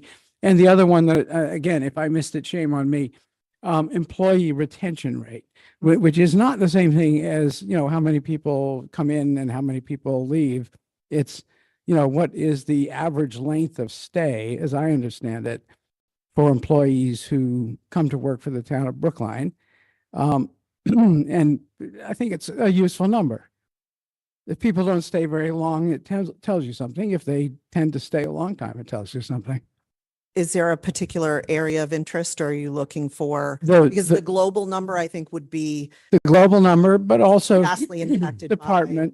By police and fire and things. Yeah, like yeah. that. So, okay. Okay. So total and by department. Thank you very much. Yeah, let me just add, I don't think people are suggesting that we get involved in the evaluation of town department heads. But I think it's also important to emphasize that our evaluation process is probably not relevant or appropriate to department heads, and that it was designed by us from the very beginning for the town administrator's position. Sure. So just want to make clear that if I misunderstood, Yeah. I misunderstood. I thought I heard pretty clearly. Miriam had her Yeah. been thank you. itching to talk. That your report- Well, I just want to make sure before we get too far away from John's comment, I just if that's okay. Okay. yield to Paul on Just for a moment. So I do want to make sure that John understands, he doesn't misunderstand what I had stated. I'm not suggesting that the select board set expectations for individual employees and then meet with them regularly to review and help guide them on their performance and professional growth and personal growth. I'm suggesting that that should be an expectation that we have of each of our managers and that we help guide employees. Actually, it's a retention issue. I've had 35 years of business experience, John, and one of the things that keeps employees for retention is that they understand their job. They know that their employee is working to help them perform and helping them achieve their goals and helping to, develop them into other areas that they may have for a long-term plan. So that's my expectation, and I would hope we would do, and certainly not try to get into the business of individual managers. Miriam. All right, so just very quickly, because we gave out so much ARPA money, I can't actually remember which departments got it or not. And did you receive any ARPA funds? No, we did not. You did. Thank you. That's all. We may have a request for ARPA 3 to do some digitization a la the town clerk's office. Our cube spaces and walls are made up of file cabinets. So Thank you. Right. Okay, any other questions or comments? Thank you, Ann. thank you. And thank you, Melissa. My mouth. Melissa. Mouth. Okay, next, Department of Diversity, Equity, Inclusion, and Community Relations. I don't see Lloyd Gelano here. It's going to be on the Leaves online. on Zoom. Okay. Now. Promoting Lloyd now. In the interim, if you're joining us for the 7:30 warrant articles public hearing, those will be delayed slightly. We apologize for the inconvenience. We'll move forward momentarily. If you wish to speak on any of the warrant articles and you have not signed up in advance, you may sign up on this sheet here. I will say that we have 46 speakers already for warrant article 19 and a limited amount of time for folks to speak in. You may always submit your comments in writing to select board, one word, at brooklinema.gov. I assure you the board reads every one of those emails. I do too. So please make sure that if you have a comment but feel like you might not want to wait through 46 people, that you get your comment in writing to the board. Thank you. Okay, Lloyd. Dr. Gelano. Yes, good evening. Speak. Before we get started, I just want to say, Miriam, congratulations on your son's achievement. That's amazing. Thank you. I'm a track and field buff, and it's great to see Brookline do well. So, Charlie, can I share my screen now at this point? You should be good to do that, Lloyd. Let me know if you have any trouble. Okay, there we go. Make sure we get the right one. Share. Slideshow.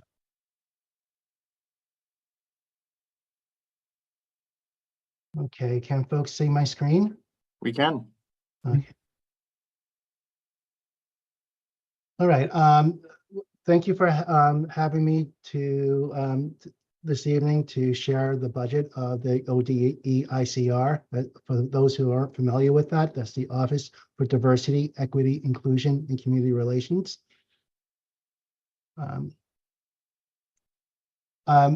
Charlie, I don't know if any of my staff are here, but if you can promote them, that would be great. Here, let me take a look.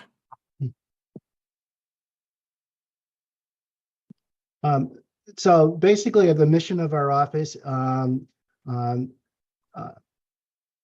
is to promote events and activities that aid the Brookline community to become more culturally competent and to be informed of the achievements and the barriers faced by our protected classes.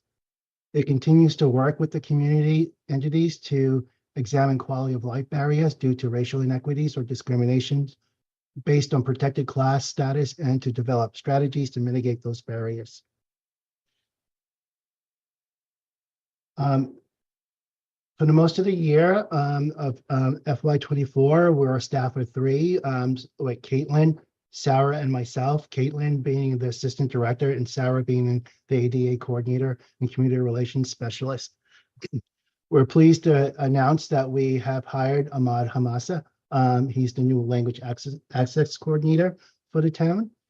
I think he's a wonderful addition to our office. And I do believe that Lloyd, could you speak up a little more? more directly into the mic. Sure, can you hear me now? Yeah. The louder you are, the better. All right, forgive me if I start yelling. So I We just want to, we can take yelling. okay, I just want to give a shout out to the staff of the office. Caitlin and Sarah over this year have done a remarkable job of what you're going to see and further down my presentation today. And they're just wonderful, and the work that the office does with the limited amount of staff that we do have could not be done without their extraordinary talent. So I just want to give them the shout out this evening for being part of the Brookline, but more importantly to me, being part of our office. Moving on to the budget. I'll just make this short. We have a couple of minor changes, or say significant changes in the budget this year. One being the professional tech, where we have a $45,000 increase. That basically what that's beginning to be used for is some of the language access needs that we have, plus part of professional investigator or mediation services should the office warrant it, or excuse me, is needed. We did see a decrease by 14% of our special program supply budget. And again, I think that was across the board for all departments, given the sort of the challenges that we have with our budget in the next couple of years. But other than that, so basically overall, we have a 15% increase in the budget, the ODEICR budget this year. And again, that's reflective in the professional tech sub-account.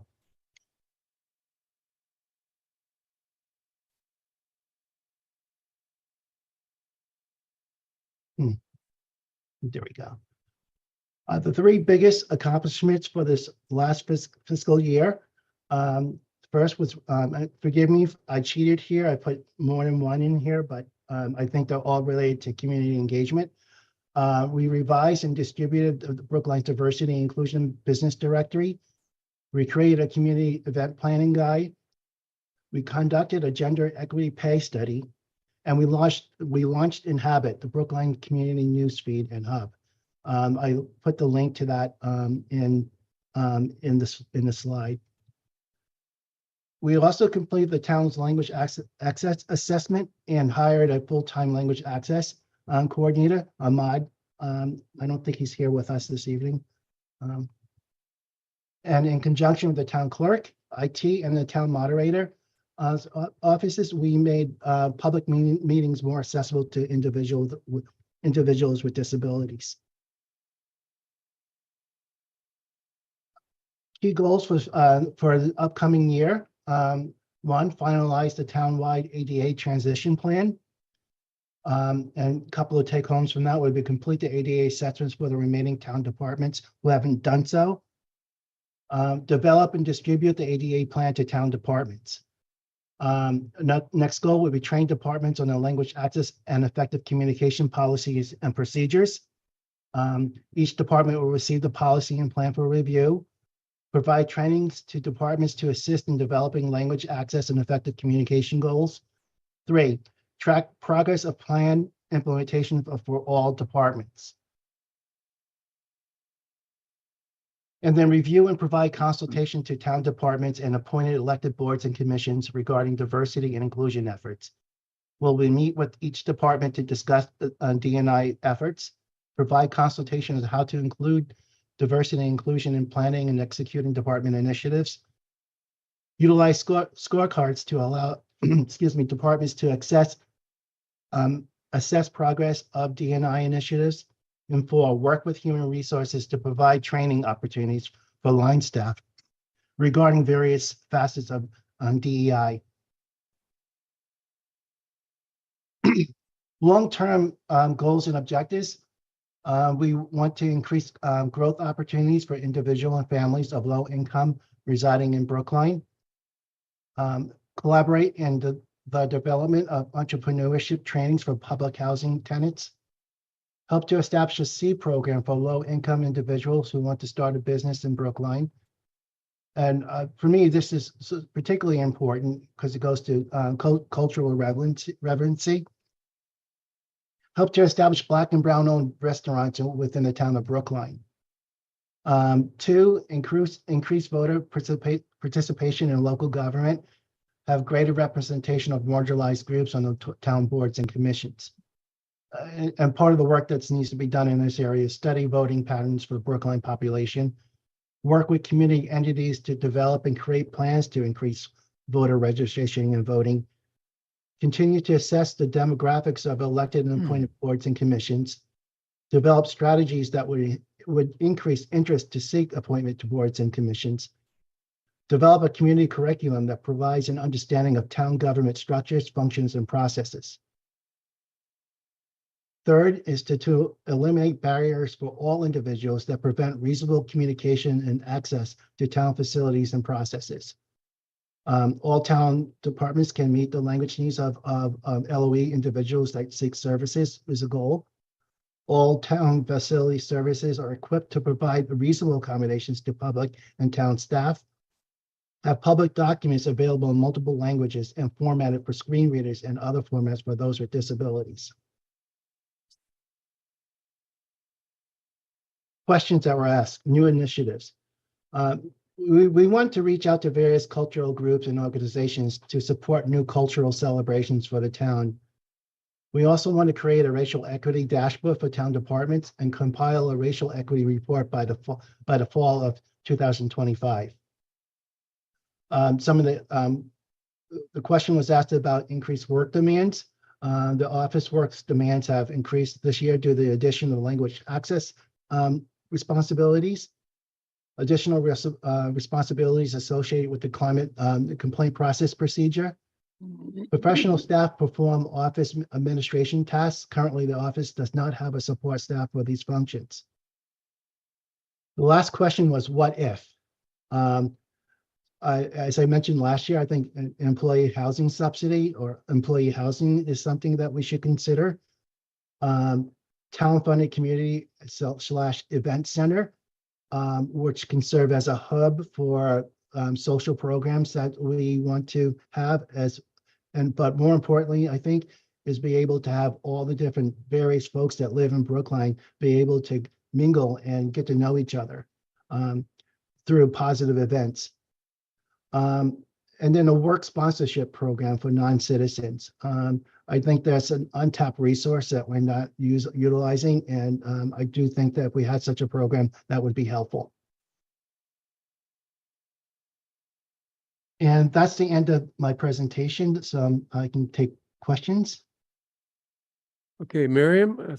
Thanks. Hi, Lloyd. Hi. Lloyd and I work together a lot because I'm the select board liaison for 2 of the commissions and committees. I just have I'm just curious. I noticed on your slides where you talked about DEI initiatives, you just said D and I. Was that an oversight or is there a reason the E is missing? No, it was a mistake. Okay, thank you. Thank you. Yeah. So I have a few questions. First of all, you mentioned getting or helping marginalized groups participate on boards and commissions in town. The select board is concerned about participation on boards and commissions by senior citizens. So, we should make sure we're working together on that effort. I noticed also in the performance workload indicators that and I just think this is an important point to make, and that is that the most complaints that you're receiving have to do with ADA complaints. And I think that people don't realize how significant a problem that is in Brookline, and it's reflected in the complaints that you receive. 30 compared to the next highest number of 15 for discriminatory conduct complaints. And I guess the third thing I'd like to note is that housing complaints at 6 seem low. And maybe I'm missing something, but is that because housing discrimination is low, or is that because people are unaware of the opportunity to bring a complaint to your office or some other reason? I think it's more that people aren't aware that these complaints can come to our office. We can help them file with HUD or MCAD, but we still don't have the capacity to actually do those investigations. But that being said, the housing complaints that we typically get are more tenant disputes as opposed to I would say anything that was a fair housing related complaint. Paul? Yep, this is a question, a sensitive question, Lloyd, but I would appreciate your perspective because you do mention the oversight of some various boards and commissions and helping them to make sure that they're engaging in an inclusive way with the community. You know, because we are a volunteer commission-based government, you know, people can volunteer, but they do have private lives. They have private social media. And I'm curious about your perspective on commission members and how their social media activity may cross over into the work that they do on a commission or a board, and perhaps you know, create some concern or some division because of that. Of course, it's a free speech issue, and we absolutely need to allow the First Amendment. But I'm just curious, is there any opportunities for coaching or sensitivity around these types of issues? Yes, but I imagine. Let me start, Paul. Let me start by saying this. I think the First Amendment rights, freedom of speech, is really important. We all have that to a certain degree, but I do think that if you're an elected board on an elected board or a commission, that there's a higher standard. The expectation is that we be civil to each other and follow some set of rules and decorum when speaking. And when something does happen, it that violates that, it becomes essentially an HR issue that which means that that behavior is under our harassment policy, and something needs to happen. Now, an investigation could happen, but the question is, what happens to that if it was shown that someone did violate the policy? What's the next step? And that's what we don't have. The body does have, when I say body, I mean a board or commission, do have the capacity to reach out and give feedback to that member. But other than that, if it's a gross violation, there's no recourse that we have. Right. Yeah, and I would agree with that. I guess I'm with you. I'm a big fan of the First Amendment and free speech. But there is this interesting, complex intersection between free speech and, as you said, sensitivity or responsibility to a higher calling or a higher mission that may be related to that board or commission. So again, I think as we move on to subjects that are impacting our community, it's something that is complex. It's unresolved, and I think it's something that we need to be aware of because we have heard about this recently, and I think it's something we need to be very sensitive to because it does cause division and not the inclusion that we're really trying to do. So that's it. Thank you, Lloyd. Any other comments or questions from the select board? Thank you, Lloyd. You're welcome. Okay. Before we go on to warrant articles, might you consider taking the financial plan conversation out of order? Yeah. If that's okay with the board. Yeah. Item 8 about the Okay. Yeah, I'll handle it. yeah.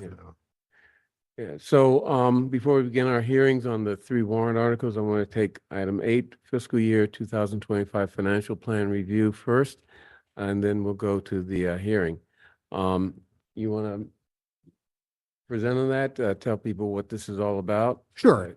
Just briefly, we present. We don't have, or we don't have to vote. You do not have to vote. I just want to make sure that the board is, you don't have to take a formal vote on this. I just want to make sure the board is in agreement with this course of action.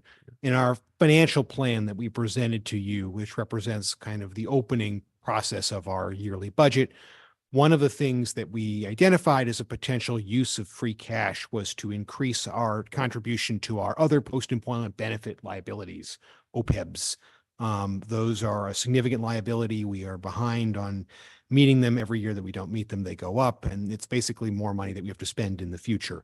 We are on a good track now with both our pension liability, which is a bigger issue, but we are closer to solving, and OPEBs to resolve them. But we missed a couple of years during the pandemic. We missed 2 years of OPEB contributions. The current policy is to add $250,000 every year to pay down our OPEB liabilities. This year, we initially recommended adding an additional $1 million to pay down those liabilities in addition to the $250,000. Subsequent to that, we had a conversation with Moody's, the bond and credit rating agency, in which we were informed that their recommendation that we hold funds in reserve equivalent to at least 10% of last year's revenues is now doubling to 20%. Moody's is one of the agencies that rates our bonds and our credit worthiness. We are one of 13 AAA rated communities in Massachusetts. It's very hard to get a AAA rating back if you lose it. We obviously want to be sensitive to their shifts in expectation. And so our recommendation is to shift the OPEB contribution, half of that OPEB contribution, to the stabilization fund, which is a reserve fund that we use. So $500,000 and additional funds for a total of $750,000 to OPEBs for this year, and additional $500,000 into the stabilization fund. And I will note, and I just want to note the contributions of Select Board Member Warren, who raised the issue about free cash and about how we utilize these one-time use sources of funds, the community's needs, the efforts that we have, the feedback that we receive from the community on how to utilize one-time funds. And I do just want to recommit to the issue that he raised and other select board members raised at the financial plan, which is about roadways, which is we have contributed a historic amount to roadways in the FY25 budget. We have heard the select board's guidance that this needs to be a priority for the community. And on April 2nd, we will have a conversation about how to be more effective or identifying the proper priorities for how we use that money to, for example, handle quicker, smaller projects versus larger, comprehensive, complete streets projects. And we will identify how that money is spent. We will monitor the metrics of that over the course of this fiscal year. And if it turns out that there is more capacity and more desire in the community to spend more money on that in the coming fiscal year, then that's what we'll do.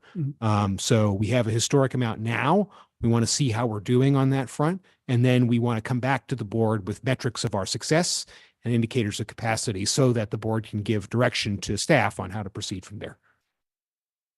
Okay, any objection to that decision? I don't have an objection, but I do have a comment. I want to thank Chaz and Melissa for their willingness to sit down. They spent quite a bit of time with me, talking through this issue, which uncovered a higher priority for the money that actually Melissa had highlighted to help maintain our AAA bond rating, which is critical to our low interest rates that help us borrow and lower our cost of borrowing. So I do want to thank the both of you for taking the time. And I know Mike Simon was also participating in some discussions and advice around this area. So I appreciate your willingness to look at this. And I think we've made a good recommendation of making up the money on the OPEB side for the 2 years that we missed during COVID, and then shoring up our reserves to make sure that we can maintain our AAA bond rating with Moody's. Okay, let's move on. What's next? Let's see, Article 15. Article 15. Okay, warrant article public hearings. First, Article 15, create a new, Can I just make a suggestion that Yeah. we have quite a lot of people here who are interested in, I think, probably in Article 19. It might be sensible to just say what we're doing next and how Okay. far we, so okay, that they understand what the time expectation is. okay. We have two warrant articles prior to warrant Article 19. One to create a general bylaw establishing staggered terms of office for constables, which should not be a long discussion. And Article 16 to change the number of Commission for Diversity, Equity, Inclusion, and Community Relations members from 15 to 9. Again, should not be a long discussion, but maybe 15 to 20 minutes before we start on each. No. Oh, we'll see. So maybe 15 to a half an hour before we start on Article 19.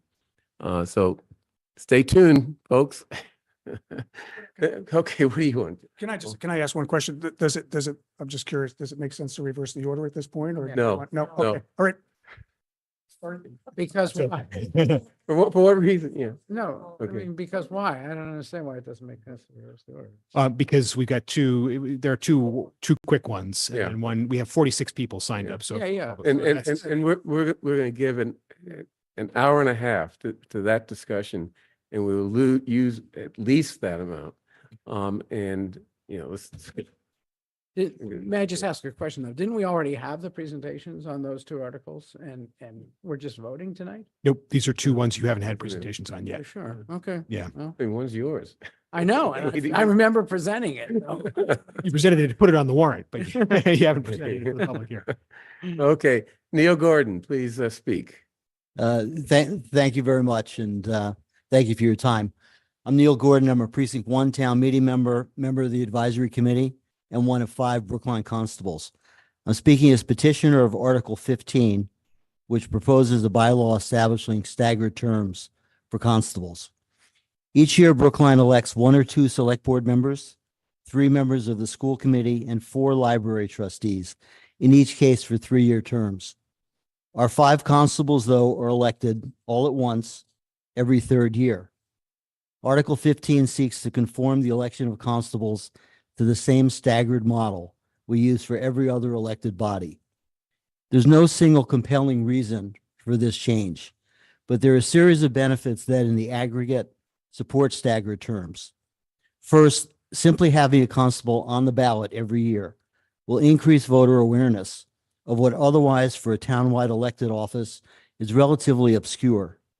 Obscure enough that constables aren't on the town org chart, and but for election results are not to be found on the town website. Next, the opportunity to run for townwide office. Presently, if you decide to run for constable, you may need to wait several years for the first opportunity. If you run and lose, incumbent or challenger, you'll wait 3 years before you can run again. With staggered terms, the opportunity to run presents itself every year. Lastly, Brookline has a long collaborative history of seasoned constables mentoring those who are newly elected. Joe Figler succeeded his father. Former Constable Tommy Bitolo was mentored by Marvin Feynman. Tommy in turn mentored me as I've mentored those subsequently elected. Staggered terms ensure that as new constables are elected, experienced constables remain in office. To migrate from the current model to a staggered one, I've proposed the same method we use to stagger town meeting members following redistricting. And so in the next election, presumably May 2025, the top 2 finishers will serve for 3 years, the next 2 for 2 years, and the 5th place finisher for 1 year. Other than those needing to run again in 26 or 27, based on order of finish, I see little, if any, bias in favor of either incumbents or challengers. As noted, there's no single compelling reason for staggered terms, but there are a series of benefits that, in the aggregate, support this change. I ask you for a recommendation of favorable action on warrant Article 15, and I thank you for your time. Any questions from the select board before we open it up to a public hearing? Okay. Neil, can you just remind me how many total constables there are? We have 5 constables. 5. Thank you. Okay. You look and speak? No, okay. So would it be 2-2-1? How would you Yes. stagger? It would be 2-2-1. Top two Okay. finishers will get the 3-year term. I guess I do have one question, Bernard. Neil, have you, I know you're always speaking for yourself, but have you polled your other, your constable peers? And I did so before I filed the warrant article. okay, I received two responses other than seems like a good idea, right? The short seems like a good idea. One constable did express a similar concern that we could have a, pardon the expression, slate of and elect 5 new constables, and that would be a concern, a total one-time change, right? That could happen next year, right? That could happen next year because next year all 5 are up. The other conversation that I had was an interesting one about awareness. And from that particular constable, the question of awareness was awareness of the user community, the attorney, landlord, legal people who need things served. And the comment I got was they're already aware, right? And it then got into a question of my purpose here is not to inform that community, but the resident voter community, right, yeah, of awareness. I think you answered my question. Thank you. Yeah. Okay. Any other, Mike? Oh, let's go. so, this is a public hearing. Charlie, could you, there was nothing to do. I'll open the public hearing and, see if anyone wants to speak. I see Regina is, standing. Do you want to Also, speak? we have someone signed up for public comment. Okay. We have Anthony Yes, Ishak. thank Sorry, you. go ahead, Charlie. Nope, you're absolutely right, Chad. Anthony Ishak. Regina, hold on. May I speak now? No. Next. Regina Frawley, not, I'm sorry, wait. next. I can't hear. Next. Sorry. Someone signed up in advance. Thank you. Anthony Ishak is being promoted to a panelist. About 15 minutes. You're right about time. Anthony, you've been promoted to a panelist. You may unmute and share your video if you feel comfortable, and your 2 minutes, we're doing 2 minutes for the public hearings tonight, will begin. Thank you, Charlie. I will be much briefer than 2 minutes. Anthony Ishak, Town Meeting Member, Precinct 1, speaking in favor of this warrant article. For many of the same reasons that the petitioner has brought up, I think this is an important move to help bring transparency to the role of constable. As the petitioner has brought up, it's very hard to find any information about constables on the brooklinema.gov website. In fact, most of you have laptops open. If you put constable in your search at the top, what you will find is usually a mention of any of the town meeting budget discussions or this warrant article. But it's very difficult to find out who our constables are and what the roles are. I would encourage voting in favor of this warrant article because it helps bring more transparency to the public, provides more opportunities for education about what they do through the method of frequent elections, which means that there will be discussion on the various websites in terms of what the role is, who's running for it, and what their platforms are. It'll engage voters more and allow more opportunities to learn about it. Helps assure continuity. So even though incumbents have a high chance of winning, instead of having it be all or none running, there is a chance of continuity year to year. And again, I really encourage more transparency. I would hope that this warrant article helps to spur getting the information about constables on the organization chart, the names of who they are, and what the role is in a more clear manner on the website. Thank you for your time. Okay. Okay, Next person would be Regina, perhaps? Okay, Regina? Thank you. Regina Frawley, Town Meeting Member and a constable. I have a question, a real genuine question didn't occur to me until this afternoon. Most people don't know that we have a bond and we pay our own bond. We're basically self-employed, but we're elected by you. And the question I have is, I know what I paid for a 3-year bond. Do we have any knowledge about what that person who would have a 2-year versus a 1-year? Because very often when you do consumption, it's more expensive the shorter the term. So I wonder if anybody has an answer to that question. Thank you. Well, I assume that the bond is based on the number of years that it covers. So a 2-year bond would be less than a 3-year bond, but that's sort of the obvious answer. Anyone have a more? We'll look into that and get back to you. That's a good question. Thank you. Okay, any other questions or comments from the audience? Folks on Zoom can use the hand raise or Q&A feature to let us know that they would like to speak. This is a public hearing, so use the hand raise or Q&A feature. Bernard, there are 86 people in the attendee list right now, and no one is using the hand raise or Q&A feature at this time.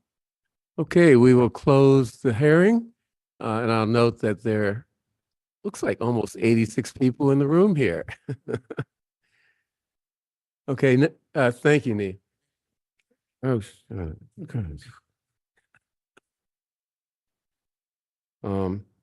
Okay, next, we have a hearing on warrant Article 16, amend Section 3.14.1 of the General Bylaws to change the number of Commission for Diversity, Equity, Inclusion, and Community Relations members from 15 to 9.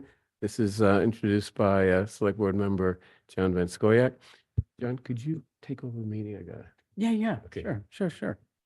Yes, thank you very much, Chair. And I hope everyone will forgive me for my memory lapse that we had not yet discussed this. The reason is that it was presented to the Select Board because this is a Select Board's warrant article, and graciously, and I think for very good reason, my colleagues have shown support of it. Quickly, the commission has been set by bylaw for a membership of 15, and in recent, I would have to say, years, 15 has proven to be a number that is very hard to achieve in terms of appointments of people who then continue to serve on the commission and reliably fill all 15 seats. So the actual filled seats on the commission has varied. Lately, it has been 10, and it's been my colleague Miriam Ashkenazi made really solid efforts to get it back up to 15.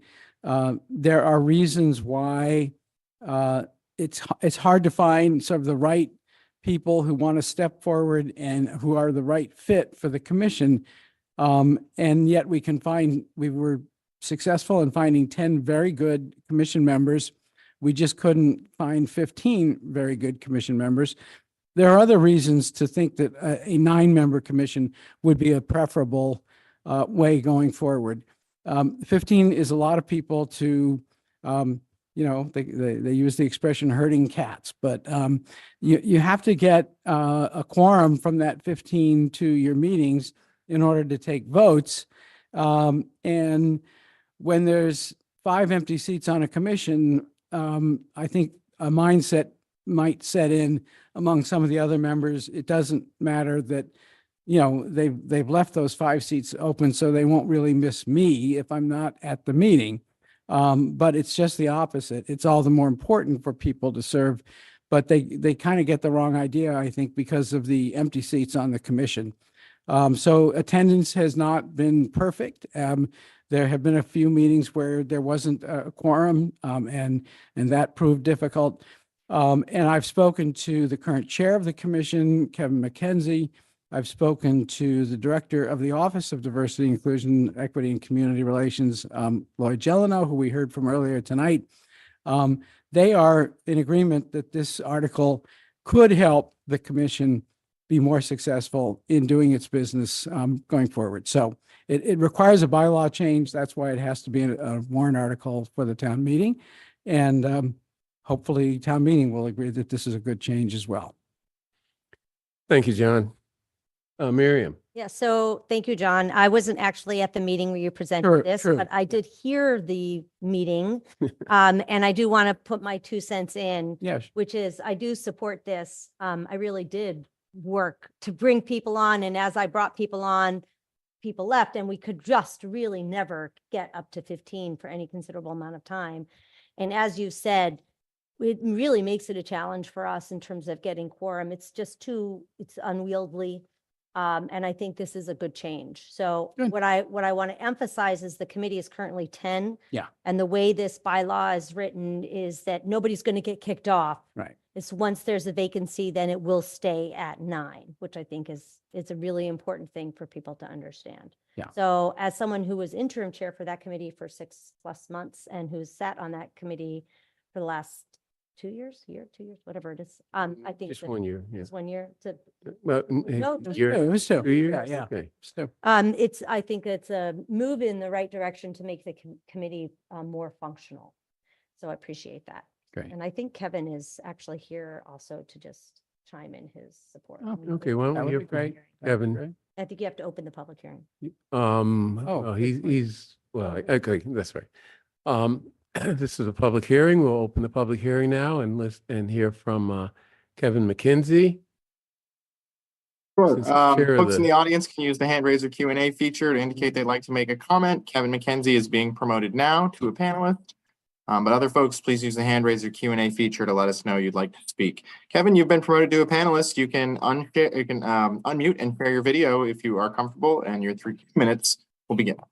Hello, my name is Kevin McKenzie, and I'm currently the chair of the CDEICR. And I just want to thank John and the select board for this warrant article. I echo a lot of what Miriam said and really appreciate the thoughtfulness that has gone into this. And while I do not speak for the commission, I speak for myself as the chair, right, who serves as chair. I do support this warrant article, and this bylaw change would help us. I truly believe with issues like such as reaching quorum and member participation, in addition to ensuring that our current members stay engaged and do not become demoralized due to inability to reach quorum and get the work done that our commission would very much like to. Thank you so much. Great, thank you.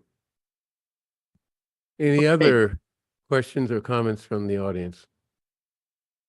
We have 87 attendees, Bernard, and no one is using the hand raiser Q&A feature at this time to let us know that they would like to make a comment. Okay, so let's close the hearing.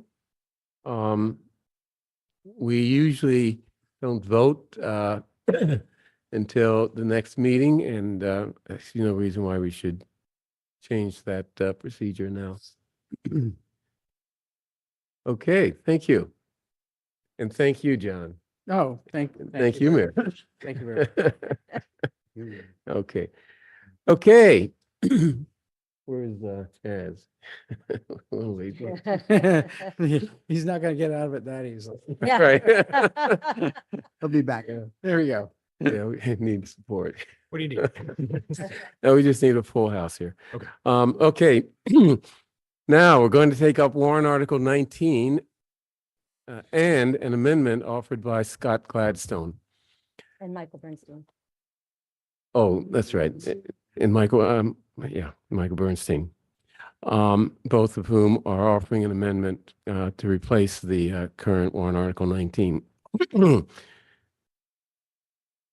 First, I want to hear from the select board, and then I'm going to give the petitioners of the article and the amendment, give the petitioners of the article the usual 10 minutes to present, and then I'll give the amendments petitioners 5 minutes to present their side of the argument, or present their amendment. Then we're going to open the hearing with each person speaking having 2 minutes. This is because of the large number of people who have signed up to speak. I want to try to give everyone an opportunity to have their say. So Charlie, please keep time when people come up to speak. And we're going to set aside 90 minutes for the hearing. And hopefully every person who signed up should get an opportunity to speak in person or by Zoom. If there is time left, I'll let people in the audience raise their hands and come to the podium. Let me just say that this will be a difficult discussion because of the emotion on all sides. And there are only a few aspects of this situation that lend themselves to having a clearly right answer. I hope people accept that both the warrant article and the amendment were presented in good faith. So I ask you to use this as an occasion to listen to people with whom you may not initially agree, and listen to what they are saying, not what you think they should be saying. In other words, listen with an open mind, and I think in this context, an empathetic heart. Keep in the back of your mind the trauma that Israelis are feeling and members of the Jewish community as a result of October 7, and the trauma that Palestinians are feeling and Palestinian residents here in Brookline as a result of the war in Gaza. Opening your mind to those realities will be a starting point to having a useful and productive discussion. We'll start here at the Select Board, and hopefully we can model for the Advisory Committee and ultimately Town Meeting. And this discussion will proceed in a way that is respectful and useful for everyone. So with that, any comments from the Select Board? Miriam. Thank you. First, for those that will be giving comment this evening, I've been asked, Charlie, to let you know that some people signed up online, but they're actually here in person. So you may call their name. They may actually be here rather than remote. Second, I want to say for those of you that don't know, I'm a single parent. I usually around 9 o'clock transition home where I take the rest of the meeting remotely. So I do apologize if you are giving public comments and I'm transitioning. I will listen in my car and I'll get back online when I get home. Okay, so I wanted to open with a few remarks about warrant Article 19. First, I want to acknowledge that this is Ramadan and we may not hear public comment from some in our community who are breaking fast.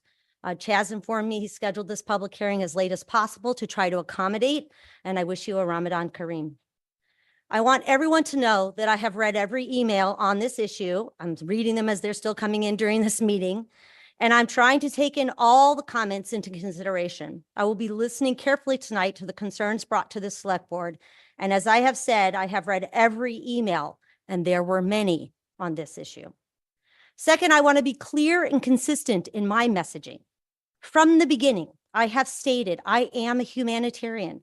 I spent the greater part of my adult professional life working in the humanitarian space, including complex humanitarian responses to war and conflict.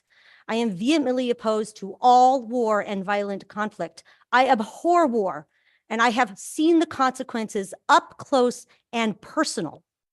I am experiencing this conflict personally as well, and I want all the hostages returned and a ceasefire immediately. Everyone deserves to live in peace. Everyone. Finally, I want to say that while I feel this way, I cannot support this warrant article for the same reasons that I did not vote to schedule a special town meeting.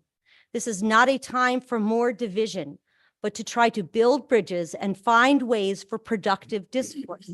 I have the evidence of it in my inbox that this is not that. This is an emotionally charged and politically complex issue, and we should treat it as such. Town meeting and a warrant article format is not the way to do that, in my opinion. I was talking with my good friend and colleague, Kevin McKenzie, who you heard from just now, about this today, and he said something that really struck a chord with me. We cannot control what happens in Gaza and Israel. What we have control over is how we go about it in this community, in our community. The community I want to foster is one of coming together, not always agreeing, but respectfully listening, learning, and growing. And for that reason, I will be voting no action. And I still need to hear the discussion on the amendment, so I haven't made a decision on that yet. Thank you. Thank you. Mike? Thank you, Bernard. Select Board members have already heard from a great many people. We've all seen, I think probably now over 50 emails about warrant Article 19 and the amendments that have been offered. And obviously we want to hear from more. I don't question the good faith of the petitioners or those who propose amendments or those of you who make comments, but nothing but harm would result from debating the rights and wrongs of the Gaza war at town meeting. It is by nature an adversarial venue. And even attempts to find middle ground on the war by amending the article are divisive. That's why the select board voted 4-1 against holding a special town meeting in December in response to a very different article on the Gaza war. Now, we could not refuse to put Article 19 on the warrant for the annual town meeting, but I hope the petitioners will listen carefully, and those who propose amendments, and all be persuaded not to move the article. I'm open to hearing something unexpected tonight from my colleagues or from members of the public, but otherwise, I will support a select board recommendation to town meeting that it vote no action on Article 19 in any of the forms that it may take. Thank you. Paul? Yep. Thank you, Bernard. And I don't have a written statement, but I'm going to speak from my heart. This is a deeply emotional issue for me. When it came to us before as a special town meeting, I was torn up about it.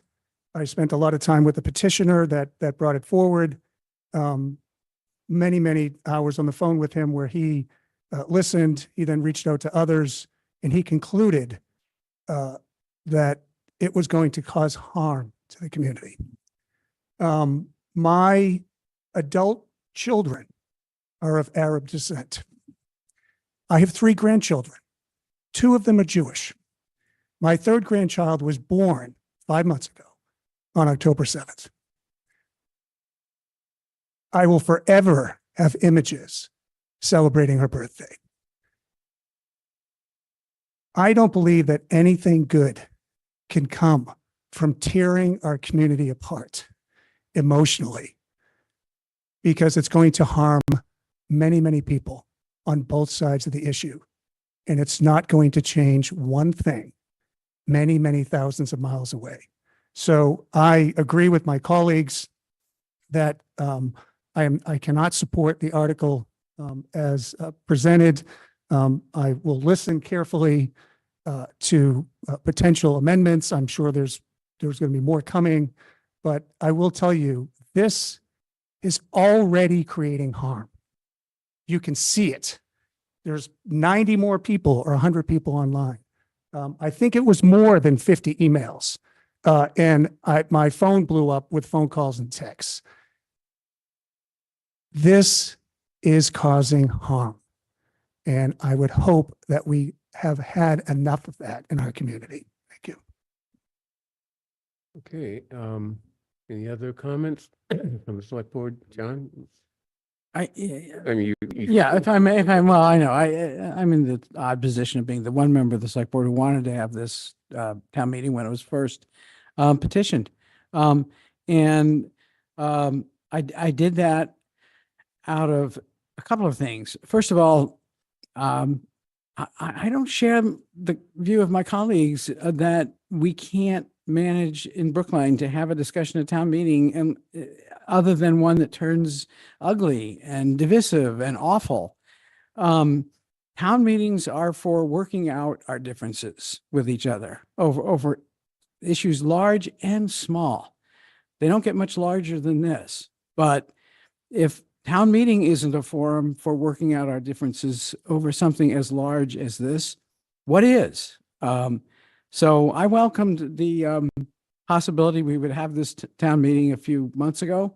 I welcome, and I view as inevitable that we are going to have the town meeting in May. Now I'm going to say something which a lot of people might find kind of odd. I'm not sure I'm going to take a position on this warrant article.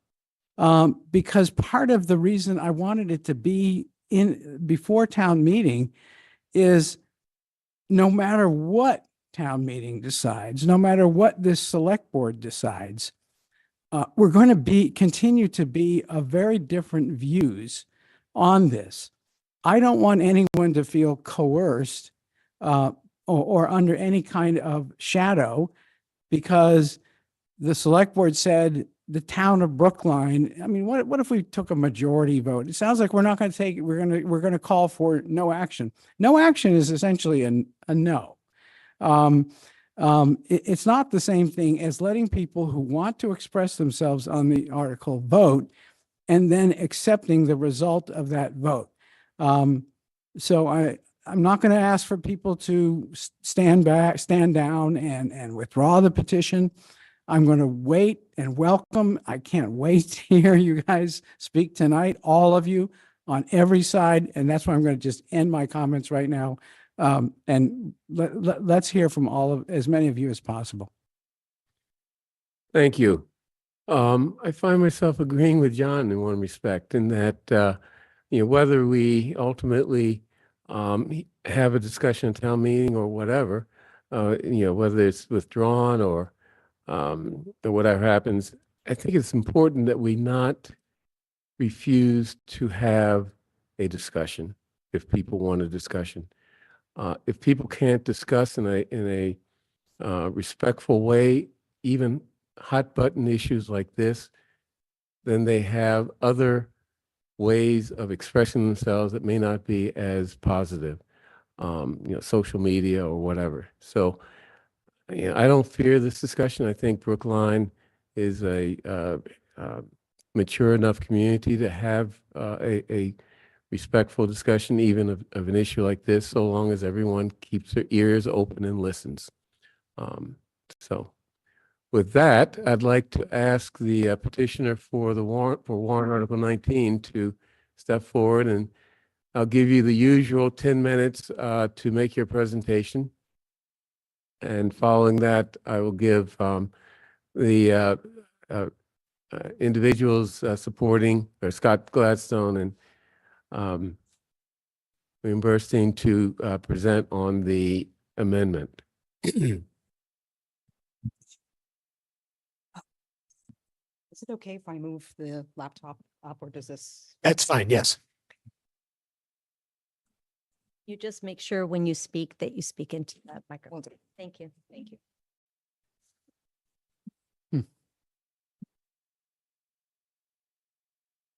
Just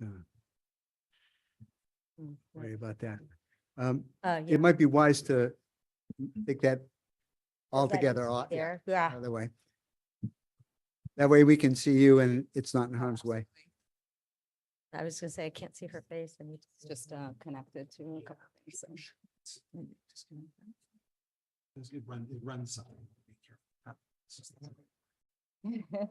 Pandemic-based systems. Can you put it on? No, 'cause it's all wired.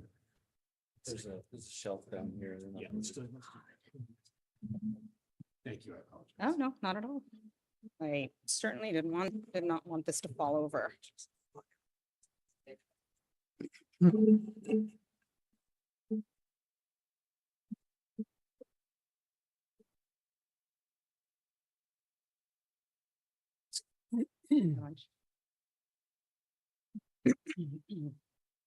Good evening, everyone. Thank you for your time today. We really appreciate it. My name is Naveen Taher, and I'm the lead petitioner for warrant Article 19, which calls for a ceasefire and lasting peace in Israel and Palestine. I'm an Egyptian American. I've been living in Brookline for over 14 years now. I'll share my perspective today as someone with Arab and Muslim ties, and we'll hand it over to one of my co-lead petitioners to weigh in with her experience as someone with Jewish and Israeli ties. Sure. Is this better? Yeah. You may also, you can, there are captions up there. If you have trouble hearing, there are also captions on the screen. Yep. Yeah, it Okay. sounds like I was not in the right position. I appreciate it. Okay. Thank you. Please let me know at any point if I shift and you can't hear me. Okay. So why are we calling for a ceasefire? You pull the mic right in front of your mouth. I mean, I know it's Comfortably in front of you. All right. There you go. sorry. We'll keep trying. Good. All right. We've all We witnessed. have that problem too, so don't. So back to why everybody is here today and listening in. So why are we calling for a ceasefire? We've all witnessed unbearable suffering these past 5 months. Israelis and Palestinians have both experienced their worst tragedies in recent history. The Hamas terrorist attacks of October 7th and the subsequent Israeli response have been brutal, and civilians have paid the highest toll. We lost 1,200 people on October 7th. And since then, 1,200 people killed is becoming just another Tuesday for everybody. Let that sit with us all for a second. Every week. In Gaza, 30,000 human beings have been killed since and counting, including over 13,000 children. And for perspective, that's almost double the number of kids we have in the Brookline public school system combined. In addition to bombing, Gaza's entire population of about 2.2 million, half of whom are under the age of 20, are all now facing starvation, one of the cruelest ways to die. So imagine your family starving to death because of something that's man-made, a man-made disaster. If nothing else, we need to acknowledge that this horror is real. And I think we can all agree that killing and starving children is simply unacceptable. 5 months of war have resulted in no return of the hostages, except through diplomatic channels when there was a brief pause in the fighting several months ago. And we need a new way forward. A first step to resolving the current conflict is through a permanent ceasefire, return of all the hostages, a massive aid to staunch the current starvation of children and their families. It's a necessary beginning. And we as citizens of a country with great influence and investment have a responsibility to help move that forward. If adopted, Brookline will join a growing list of communities worldwide calling for a ceasefire. Recent polls are showing that over 60% of Americans and up to 80% of registered Democrats are supporting a ceasefire, and neighboring towns have already passed such resolutions: Cambridge, Medford, and as of last night, Melrose. These resolutions collectively raise our concern to our federal representatives, especially during an election cycle. So what does this mean for us in Brookline, though? And as we sit here tonight, let's reflect on our privilege. We have homes, we have food, we have safety. And you know, as the select board members have already asked, you know, why does this conflict 5,000 miles away really affect me or Brookline? And why should we consider it at this point in this setting? I'm here to say it does, unfortunately. Adopting this as a town helps us confront hatred in our own community, be it anti-Semitism, anti-Arab, Islamophobia, and other terrible trends that we're already seeing. I'll share some of the incidents of hate directed at members of the Arab and Muslim community, and even backlash against any supporters of that community within Brookline. There are already examples in our schools, a child being called a terrorist in the lunch line, a teammate on a sports team saying we should stomp on the Palestinian flag and raise the Israeli flag. Not to mention at least 2 incidents where the police in town have been called to remove anti-Palestinian graffiti in our local parks, and the vandalizing of a house raising the Palestinian flag. This is all in Brookline. This doesn't even touch on the dangerous incidents recorded around the US so far. Whether it's a 7-year-old getting stabbed by his own landlord in Illinois, or 3 Arab college kids getting shot in Vermont. One of them is paralyzed, by the way. I'm sure people have seen that in the news. Brown student. These incidents are a real danger, and we're navigating every day. And Warrant Article 19 aims to address this in our community. So we call for a stance against all kinds of discriminatory and hateful behaviors towards any individual and any group. Some of the criticism that we've heard already of the resolution is that it's divisive. I argue that we're already seeing the division in our community, and that's why we wanted to bring it forward. To summarize, the world is reeling from October 7th and its aftermath. Gaza is on the brink of famine, with over 70% of the infrastructure damaged or completely destroyed. We're seeing a lack of dialogue and empathy even in our community. It's bordering on dangerous, and it certainly stands against our collective values. So on the global front, violence begets violence. And this 75+ year cycle has not yielded peace for Israelis or Palestinians. And a ceasefire is needed for a better path forward to stop the killing, return the hostages, prevent mass starvation, and help start a lasting peace process. And locally for us, our resolution challenges our community to combat all forms of hatred and start dialogue and acceptance, which is not happening right now. Brookline is a wonderful and diverse place. I think everybody here today can attest to that. So let's show our kids and our community and our government that we stand with humanity, even when it's uncomfortable. Let's stand for what's right and do better. I'll hand it over to Beth. Thank you very much.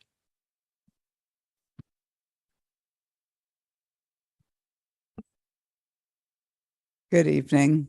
I'm Beth Miller. Is this working? Yes, thank you. All right.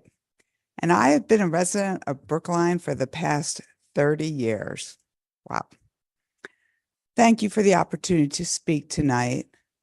I bring to this conversation my respect for you all, for our community, and I also bring my Jewish perspective. I felt fear and anguish on October 7th for my relatives and my friends in Israel, and even for myself. And I'm guessing others attending this meeting did as well. I know that many Jewish people felt hurt and even shocked by the lack of support they experienced in the days after October 7th. And this feeling of abandonment is especially powerful since it echoes millennia of anti-Semitism, exile, and intergenerational trauma. Look, I'm a little nervous tonight. I haven't spoken before the select board before. And I know that this is a topic that clearly already has and can evoke strong reactions. But I think we need to look to our hearts and find the courage to support warrant Article 19. It will take courage for me to stand here and for you to vote for it is nothing compared to the courage that it's taking today for Palestinian and Jewish Israelis, for Muslims and other Israelis and Jews who are facing risks to their livelihoods and their lives to create a peaceful, secure future in the Middle East. And they're asking for our help. I'm anguished, as I'm sure many of you are, at the loss of precious Jewish and Palestinian life. In Gaza, children are dying the slow, painful death of starvation. Towns the size of Brookline are reduced to rubble. Mothers are burying their children, and children are burying their mothers. Hostage families are waiting in vain for their loved ones to return home. Like me, like my 92-year-old mother, you may be feeling helpless and overwhelmed at times. What makes it even harder is knowing that our tax dollars are making this possible. But the good news is there's something we can do. We can raise our voices as a community. We can live into the values that my children learned kindergarten through high school in the Brookline Public Schools. In the Brookline Peace Coalition, we're diverse community members of this community. And we believe that this resolution is an opportunity to heal our divisions, to have the important conversations, but most importantly, to let everyone in our community know that they belong and that when some of us are hurting, we care for each other. Why should we be focusing on this issue? Well, I know town meeting in the past has addressed other beyond Brookline issues like Trump and Cuba, but perhaps even more importantly, as I think you're all aware, many of us have direct connections to these issues and to folks who are in the Middle East. And some bad things are happening in this community, as you heard from Naveen. I want to take my last minute to speak to the idea that criticism of Israeli policy is tantamount to anti-Semitism. Criticisms of Israel can be, and sometimes are, tainted by anti-Semitism, but they are not the same thing. You have 30 seconds. Okay, I'm going to cut this a bit. I think of anti-Semitism as something that rises to the surface whenever the conditions allow, and it was rising starting in 2016 and even exponentially by 2018. And the terrorism that was happening by Americans to American Jewish people was due to a growing Christian nationalist movement, which was not only anti-Semitic, but sees itself often as Zionist and a supporter of Israel. They are not the same thing. Let's show the courage to stand up as a community, to heal our divisions, and to show that we care about all our children. I know that some of you have already made up your mind, but I will ask you to listen tonight and to consider favorable action on warrant Article 19. Thank you. Thank you.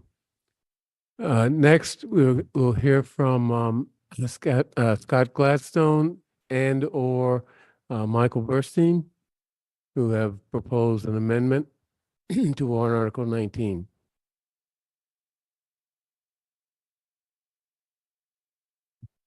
Michael's chairing the library trustee meeting, so he sends his regrets. Starting. And by the way, like I said, you have 5 minutes? Yeah. Yep. Okay, thanks. All right.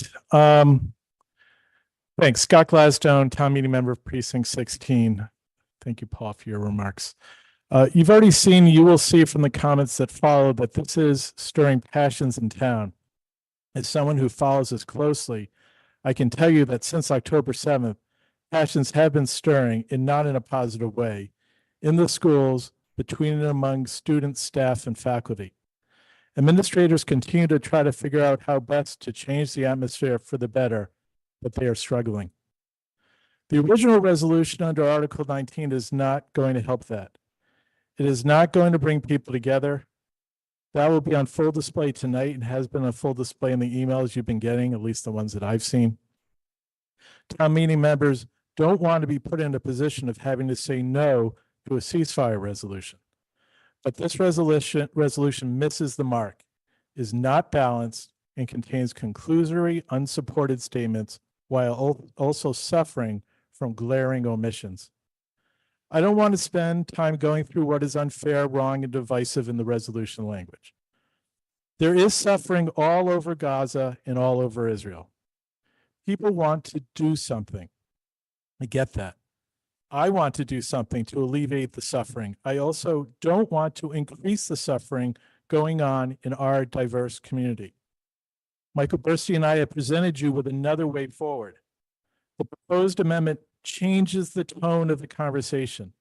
It will change the tone of the hearings and of the discussion at town meeting. Given the suffering, town meeting members will want to say yes to something. The Gladstone-Burstein Amendment threads the needle. It is a positive and hopeful statement that people from all segments of the town can rally behind, as I will expect you will see tonight and have already seen in the emails. I am calling on the select board to vote no on the petitioner's resolution and yes to the Gladstone-Burstein replacement motion, which I will point out has already been ruled in scope by the moderator. Now, stopping my timer. I don't need all 5 minutes, but I'm going to say a couple of things off script. The first thing is that if this resolution is not moved, the amendments go away. If for whatever reason procedurally that's not correct, we will not move this amendment. The second thing I want to say is that the format of town meeting will not allow for a discussion that can in real time address any misinformation. Respectfully, it is easy for those without skin in the game to see this as a mere intellectual exercise. It is not. It is damaging. This is not the way to address hate in our community. I did hear what the earlier petitioner was saying, someone who I would consider my sister in that regard, about all the instances of hate that the Arab and Palestinian community are experiencing. There is a list like that against the Jewish and Israeli community today. It's happening not just in their schools, it's happening with vandalizing of signs, it's happening with harassing talk. This discussion for town meeting is not going to be the way out of that. The way out of that, I would suggest, is a positive, reaffirming, uniting amendment that I think resets the tone, and I hope you agree. Thank you. Oh, well, all right. So actually, if I have another 30 seconds, I'll read the amendment. It says, a resolution asking Brookline Town Meeting to support a lasting peace. Be it resolved that the town of Brookline supports the Biden administration in its efforts to seek a peaceful resolution to the war in Gaza and secure a lasting peace. And be it further resolved that the town of Brookline calls upon the Massachusetts federal delegation to act in accordance with this resolution. That's it. Thank you. Thank you, Scott. Okay, so we're going to, you have something to say? Oh, I'm sorry. I thought you said something. Okay, we're going to open up the hearing. Charlie, Everyone gets 20 seconds. No. 2 minutes. I'm sorry. 2 minutes for, we discussed, I think you had mentioned Oh, earlier, a total of 90 minutes. Apparently it is a Freudian slip. I think it was 2 minutes per person for So, up to how 90 are we minutes, right? I'm sorry, say it again. I think we discussed 2 minutes per person for up to an hour and a half, right? Correct. Okay, so at the moment, we have a number of people signed up. I just want to be clear that it may be, there may be some, difficulties getting people in and out. We're going to do the best we can. If your name is called and you're missed, we will try to get back to you. But hopefully, if you signed up, you are here and available. The first person signed up to speak. Okay, Charlie, before you go, or before you continue. Yes. Unfortunately, we are not going to be able to have one side and the other alternating through the night. So all I ask of you is, listen, and let's try to make this as useful as possible. Okay, the first person signed up for public comment is Harold Szymanski. Harold, are you in person at this point? Is Harold in person? I'm not seeing Harold online. Right. On deck are Jonathan Abbott, Shira Fisher, and Eilert Schultz. Hello, Harold Szymanski, town meeting member from precinct 9. Can everybody hear me now? That's good. Okay, Harold Szymanski, town meeting member from precinct 9. I'm going to start off by telling you a little bit about the Thanksgiving dinner in my house. Can everyone hear me? No. Yes, talk directly into the mic. How's this? Yeah. Okay, so I'm here to tell you about Thanksgiving dinner in my home. If you go into my home on Thanksgiving Day, you'll see my niece wearing a keffiyeh, my uncle wearing a MAGA hat. If you look around, you'll see my transgender cousin talking to my very religious fundamentalist brother. In that moment, we will all head to the table. And there's one singular moment, one moment in time when we all have to decide, are we going to have a great Thanksgiving dinner, or are the floodgates going to open? Does it turn into a food fight? It is suddenly a situation where no holds barred, grab the women and children, because look out. And what we do as a family, we say, listen, there are some things more important than political positions. There is the safety of the home, how people feel, how people act in that moment. And from that perspective, we stop and we start thinking about those things that we can have impact on that are important. Things like, did someone pick up Nana? Hopefully the answer is yes. Did someone bring the dessert? Did someone do what they had to do in order to make this a pleasant day? So now when I think about what's happening tonight, what's happening with town meeting, with warrant article, with resolution 19, I think to myself, is this what we need now? Is this something that has to be done now? Is it something that has to be done in our community? You I have say 30 this in the context, can everyone hear me still? You have 30 seconds, sorry. I say this in the context of a 600-page budget that we all have to read. I'm up to page 2. I say this in the context of looking at fire engine number 3 to see if it needs to be upgraded for $350,000. I say I will do that. I see it also in Your terms 2 of minutes just, have expired. Please conclude. okay, everyone, I think it's a wrong time to do this. I think it'll tear our community apart. Instead, let's focus on the things. Thank you. Can We have get I'm done. sorry, we have 46 people. We need to stop. We stop you. Thank you.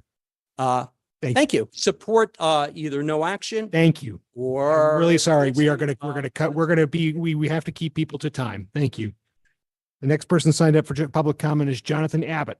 On deck, Shira Fisher and Eilert Schultz. How's this? Can everyone hear me? Yep. Thank you. My name is Jonathan Abbott. I live on Gardner Road, and I'm a precinct 12 town meeting member. First off, I commiserate. When I voted for each of you, I didn't research your foreign policy positions. And when I was reelected last year, I'm certain no one considered mine. Foreign policy is not why we're here. We were elected to operate a town. So a good question to consider now is, how do we keep Brookline's government focused on its purpose? Tonight, I invite the 5 of you and all other town meeting members to join me in a new caucus, the Brookline Domestic Caucus. Members of the Domestic Caucus will pledge to vote no on any town meeting resolution primarily related to U.S. foreign policy, regardless of the topic. If we build a large enough group prepared in advance to oppose these resolutions, it's my hope that future petitioners, however well-meaning, will choose to direct their efforts elsewhere and allow town meeting to spend its time on a balanced budget and effective bylaws. To pledge your support, you can visit brooklinedomestic.org. Wikipedia lists 22 ongoing wars around the world, each with over 1,000 violent deaths in the last 12 months. Town meeting is not equipped to consider any of them, nor should it cherry pick any one of them. I ask that you support the Gladstone-Burstein amendment and that you recommend no action on warrant Article 19 in any form. Thank you. Okay, the next person signed up for public comment is Shira Fisher. Shira is with us online. I'm going to be promoting Shira very shortly. Oh, somebody already get her? On deck are Eilert Schultz and Ariel Sofer, sorry. Promoting Shira now. Shira, you've been promoted to a panelist. You may unmute and share your video, and your 2 minutes will begin. Thank you very much, everyone. Thank you to the select board. I'm Shira Fisher, town meeting member from precinct 11. I am very personally connected to this issue with family and friends directly affected. And I agree with much of what is written in this proposed resolution and much of what my colleague Naveen beautifully said. But I strongly feel that town meetings should not be weighing in on foreign policy, especially not on this topic. There are many ways to make our voices heard. I encourage people to write public and private letters, call their senators, donate, volunteer, protest. But I don't think having this debate and vote within our town government will be productive. This non-binding resolution is divisive, takes our time, and has no actual impact. Town meetings should maybe not even engage in any non-binding resolutions. They take time and don't do much. I regret that we've done them in the past. There's also something curious that this is the only foreign issue that town meeting wants to weigh in on. It's not like town meeting regularly speaks out about foreign policy. I don't think we should start now or single out this conflict. We worked hard to find a way not to discuss this in the fall because many thought this was the wrong thing to do. It still is, and is even more so because we didn't weigh in then. These proclamations have zero effect globally and just create immense local harm. I say to John and Bernard specifically, town meeting is not a place for community discussion. It's for local legislation. If you love this community, you should consider what this will do. Passing this resolution creates public strife while actually inhibiting the very important local dialogue that is going on in other places. And if we can't get this off the table, let's pass the Gladstone-Burstein amendment to express concern for the situation while minimizing the harm from the debate. Thank you very much. The next person signed up for public comment is Ayla Schultz. I don't see Ayla online. Are they in the? Oh, actually, I do. I'm sorry. Oh, please stop raising and lowering your hand, Ayla. I can't get to you when you do that. Thank you. Promoting you to a panelist now.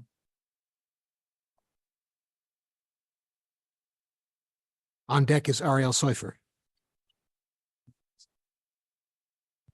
Ayla Schultz, you've been promoted to a panelist. You can unmute and share your video, and your 2 minutes will begin.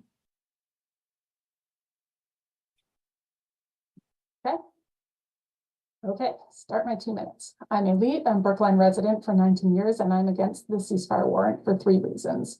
1, I want peace and health for non-combatants in Gaza. Calling for a ceasefire while leaving Hamas in power will make life worse for the people in Gaza. Hamas breaks every ceasefire and attacks Israel and then hides behind non-combatants, using them as human shields. Hamas steals their aid, diverts resources to its terror tunnels, and murders LGBTQ. If you want peace and health for non-combatants in Gaza, the worst thing you can do is call for a ceasefire that leaves Hamas in power.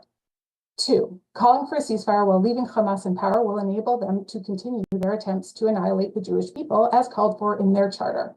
It will enable them to make good on their promise to repeat the atrocities of October 7th over and over, and it leaves 134 hostages in captivity, subject to horrible physical, sexual, and psychological torture.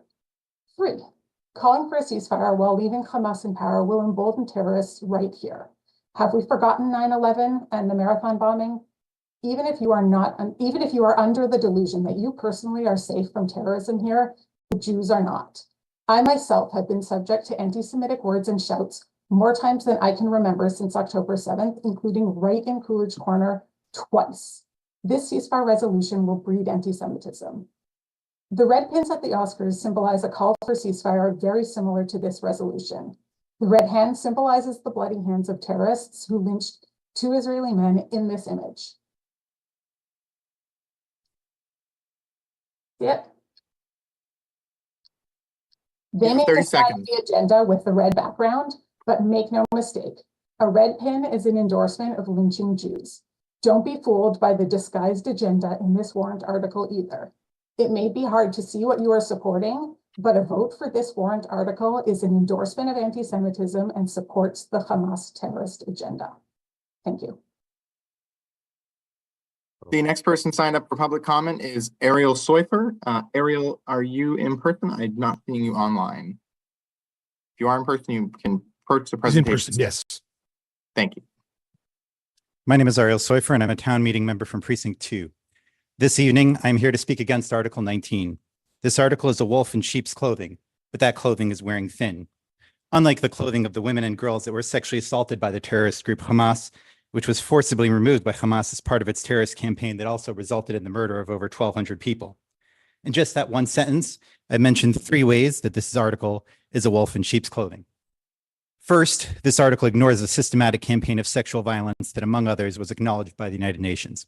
Second, this article refers to Hamas as a militant group, while the Department of State has designated Hamas as a foreign terrorist organization since 1997. Third, this article refers to killing instead of murder, suggesting that innocent partygoers at the Nova Festival or farmers at a kibbutz were justified targets. But that's not all. This article, like a wolf in sheep's clothing, dresses itself in a bare semblance of neutrality that reveals itself to be a wolf when examined in the most cursory manner. Of the preambulatory clauses, 1 mentions the terrorist attack that precipitated the current situation. 5 clearly are indictments of Israel, and 2 might be, to be conservative, coded as neutral. Similarly, the operative clauses call for the cessation of all military acts, not terrorist acts. Like a wolf in sheep's clothing, this article leaves a lot hidden. Both the preambulatory and operative clauses ignore 1, the thousands of rockets that were fired by Hamas indiscriminately at civilian targets. 2, the refusal by Hamas to wear insignia to designate its forces. 3, the refusal by Hamas to locate its facilities separate from any civilian facilities, each of which is a war crime. And this is just a small selection of the many war crimes of Hamas. And the article ignores Ghazi Hamad's infamous statement that Hamas would undertake the terrorist attacks of October 7th again and again. And yet this article hides itself behind a thin veil of neutrality. The operative clauses are designed to do so by citing both the immediate return of hostages and cessation of military acts as one example. You'll note that draws a false equivalence between action that is just, the immediate return of the hostages, and a cessation of action that is a consequence of the unjust capture of those self-same hostages, the cessation of military acts. Ignoring for a moment this Time has absurdity, expired. Please conclude your comments. I encourage you to vote no action. The next person signed up for public comment is Arnaud Amzalag. Is Arnaud in person? Arnaud Amzalag. Next up is Stanley Habib and David Clafter.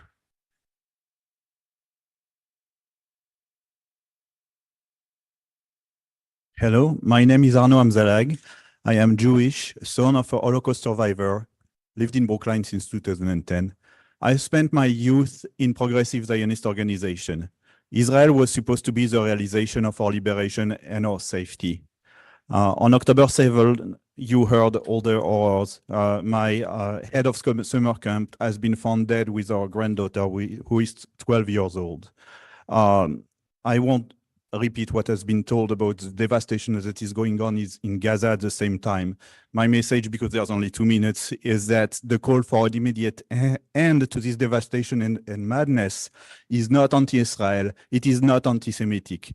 Today, several Zionist organizations are openly calling for a ceasefire through the Progressive Israel Network, which include Hashomer Hatzair, Rabbanim Dror, which are affiliated with parties that built Israel. In Israel, people are calling for a ceasefire. So that cannot be anti-Israel or anti-Semitic. If I was living in Israel today, I would not want American support for the messianic far-right government that is leading the carnage in Gaza. A true ally would see that this government has no legitimacy to lead this war. And so you would ask why in Brookline we should be concerned with that. I'm just asking, aren't we already deeply concerned with this? Our tax dollars are paying for this carnage. And therefore, the honor of Brookline and the United States is at stake here. Democracy is at stake too. Young people who are overwhelmingly in favor of a ceasefire are wondering why it is so difficult to call for just ceasefire, release of hostage, and humanitarian aid. You have The 30 hostage seconds. will not return without a ceasefire. And they are looking up to you. We are looking up to you, our leaders. Why is there an amendment that erased the word ceasefire of a ceasefire resolution and that erased any mention of the hostages that we are still waiting for? Brookline can still be on the right side of history. I ask you to be in favor of this amendment and ask for an immediate ceasefire. Thank you very much. The next person signed up for public comment is Stanley Habib. Stanley. Stanley Habib. Next, followed by David Clactor and Marina Rada. My name is Stanley Habib. I've lived in Brookline for almost 20 years, a voting member. And I live on Park Street. I'm a Sephardic Jewish background, and I think that's somewhat relevant to the discussion that we're having. When one hears the other things that are said, it forces one to sometimes rethink what they were intending to say from their notes. The murderers and kidnappers, some of whom were of the Hamas group, who committed the crime on October 7th, should be found and should be punished. A country, the state of Israel, has the right to do self-defense. But what does revenge mean? How does one define revenge when hundreds of thousands of Palestinians are murdered and a daily Israeli is being killed every day, according to the Haaretz newspaper? What is this war then? What is being accomplished in this war?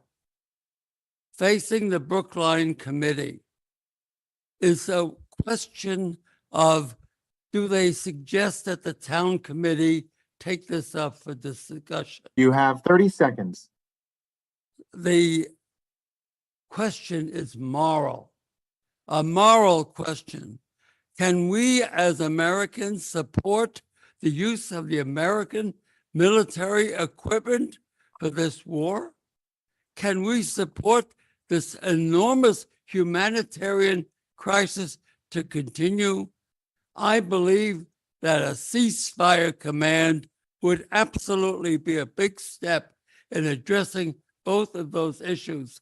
And I believe it not because of the practicalities of Your what it script will do for expired. our community, which I certainly would not like to see bad things happen. I do have to but stop you. I because apologize. I believe there is a moral question. Sir, for each that's of been us. 2 minutes. I understand, but I have to stop.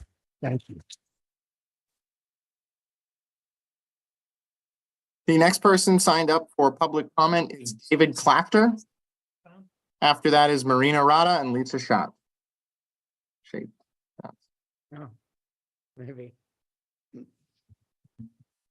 I don't have David online. David is here. Great. I'm David Clafter, town meeting member, precinct 10, a 30-year resident of Brookline and also of Jewish heritage. Before I get to my prepared remarks, I just want to recall to members of the select board the great pride that Brookline schools take in their Facing History program.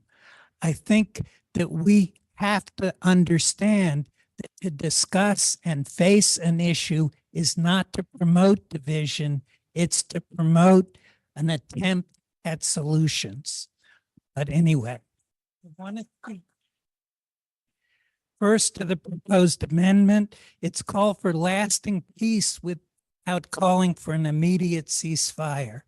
What are the long-term consequences for the prospects of ever finding peace when you create a population who all have family members who have been killed or wounded?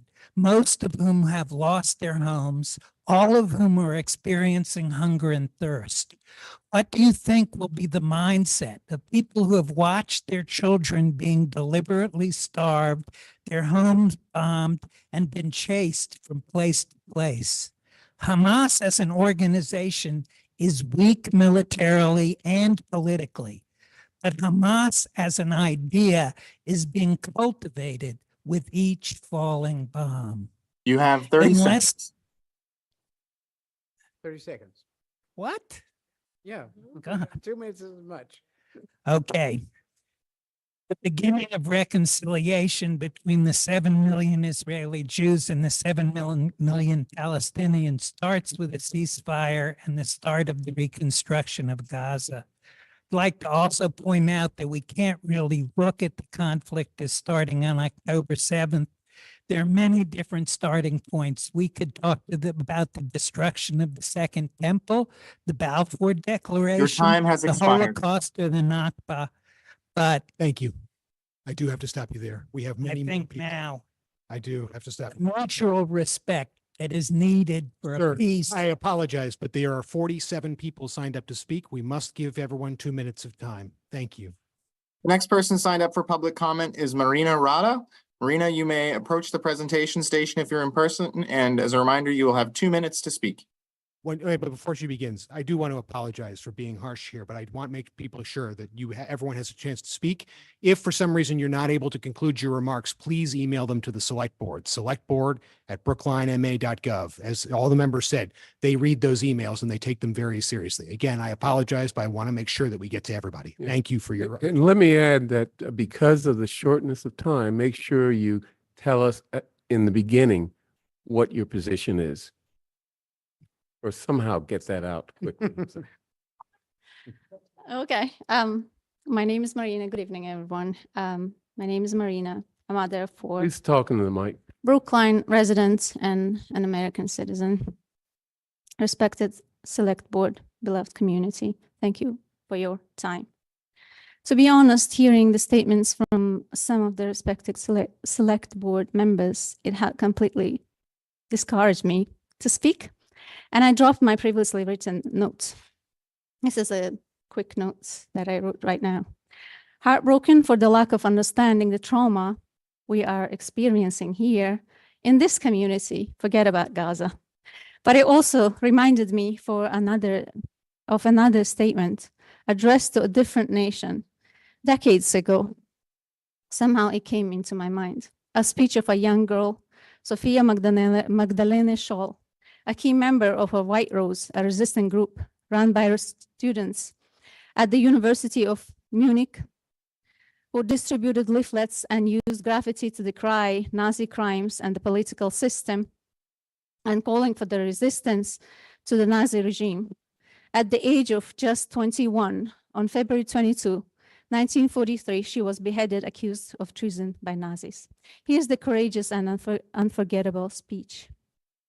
The real damage, she said, is done by those millions who want to survive, the honest men who just want to be left in peace, those who don't want their little lives disturbed by anything bigger than themselves, those with no sides and no causes, those who won't take measures of their You own have strength 30 seconds.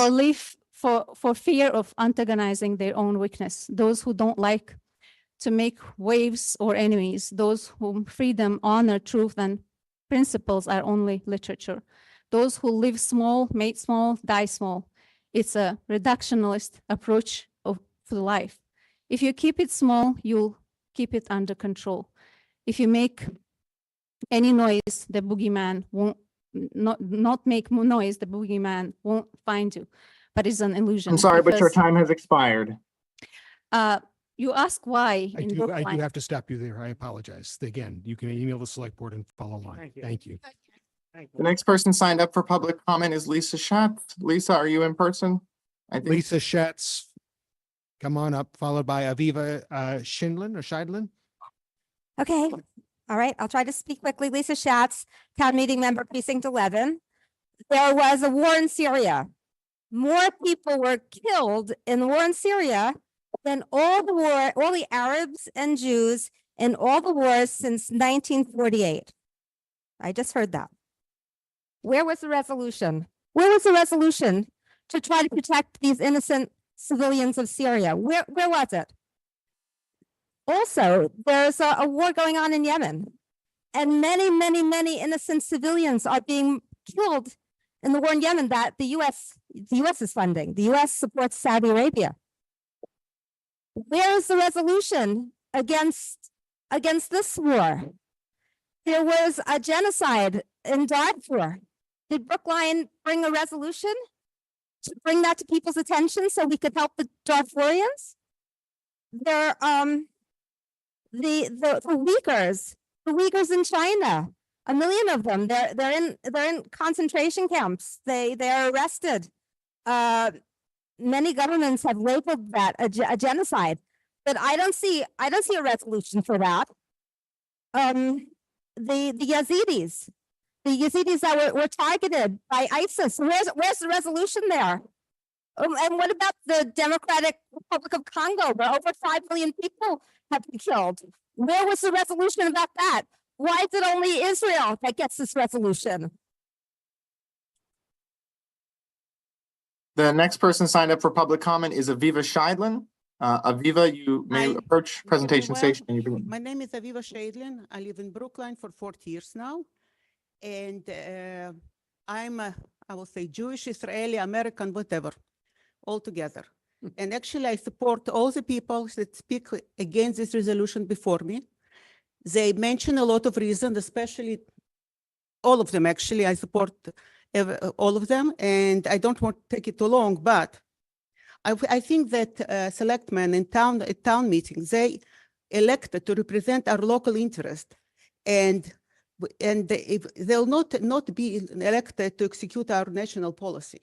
So I think what should happen is there is election soon coming. So if you really want to discuss this issue about our foreign policy, so put it to you when you put in your resume or whatever, so we'll vote for you, put what you view about it, so we'll know to vote for you or not. But otherwise, please concentrate it on our local business, because this is what we voted for you for.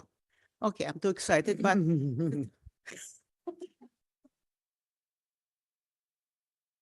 okay. The next person signed up for public comment is Urza Kleinbaum. Urza, you may approach the presentation station, and your 2 minutes to begin. Oh, actually, Urza is online. I'm going to go ahead and promote Urza now. Ezra. Ezra. The name was misspelled in my list of names. Ezra, you are being promoted to a panelist, and you on may... deck is Natalie Alinos and Shana Jura Gofain. Ezra, you've been promoted. You may begin to whenever you'd like. Can you hear me?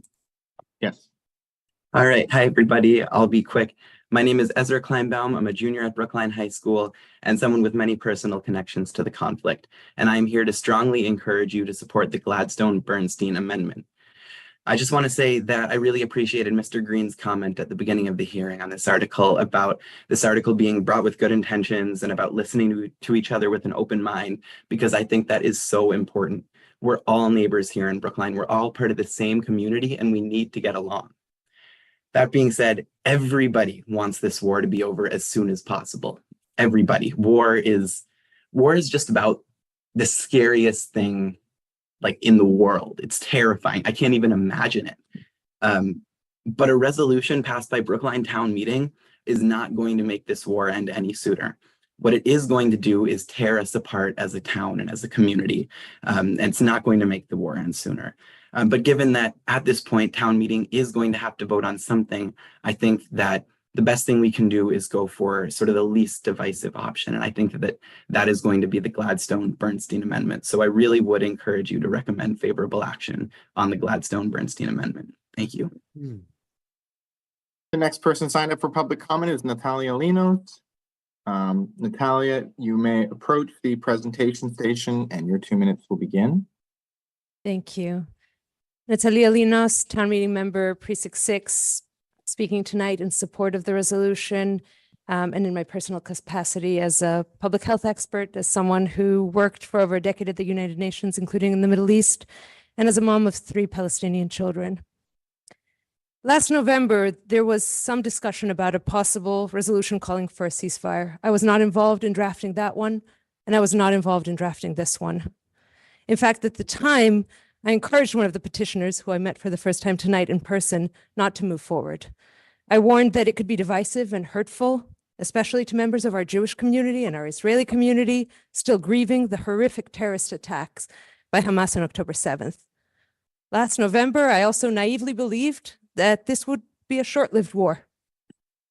In late December, a neighbor reached out to see if I could help open dialogue across our Brookline Jewish and Muslim communities. Because my family is not Muslim, I declined and also stressed that it would be difficult to find a place of common ground in the midst of war, when there was so much anguish and destruction that was ongoing. I still prayed that the end of war was near, and I was hoping that by January, we could start rebuilding as a community. But here we are, 5 months into a war that has killed over 30,000 Palestinians, a significant number of those children. We have witnessed a complete collapse of the healthcare system, and UNICEF has already said that children are dying of malnutrition. Starvation does not happen overnight, and famine cannot be reversed overnight. Without an immediate humanitarian ceasefire, the number of children that will die will escalate exponentially.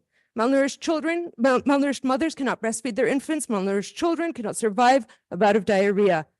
My high school friend, George Petropoulos, is leading the UN humanitarian office in Gaza right now, OCHA. He's a seasoned humanitarian who has worked in Yemen, Syria, Afghanistan, and yet he is saying there is nothing like this. We exchanged brief emails, and at night I watched clips of him You have pleading 30 for a seconds. ceasefire so he can safely do his job. Last November, I asked petitioners not to submit a resolution.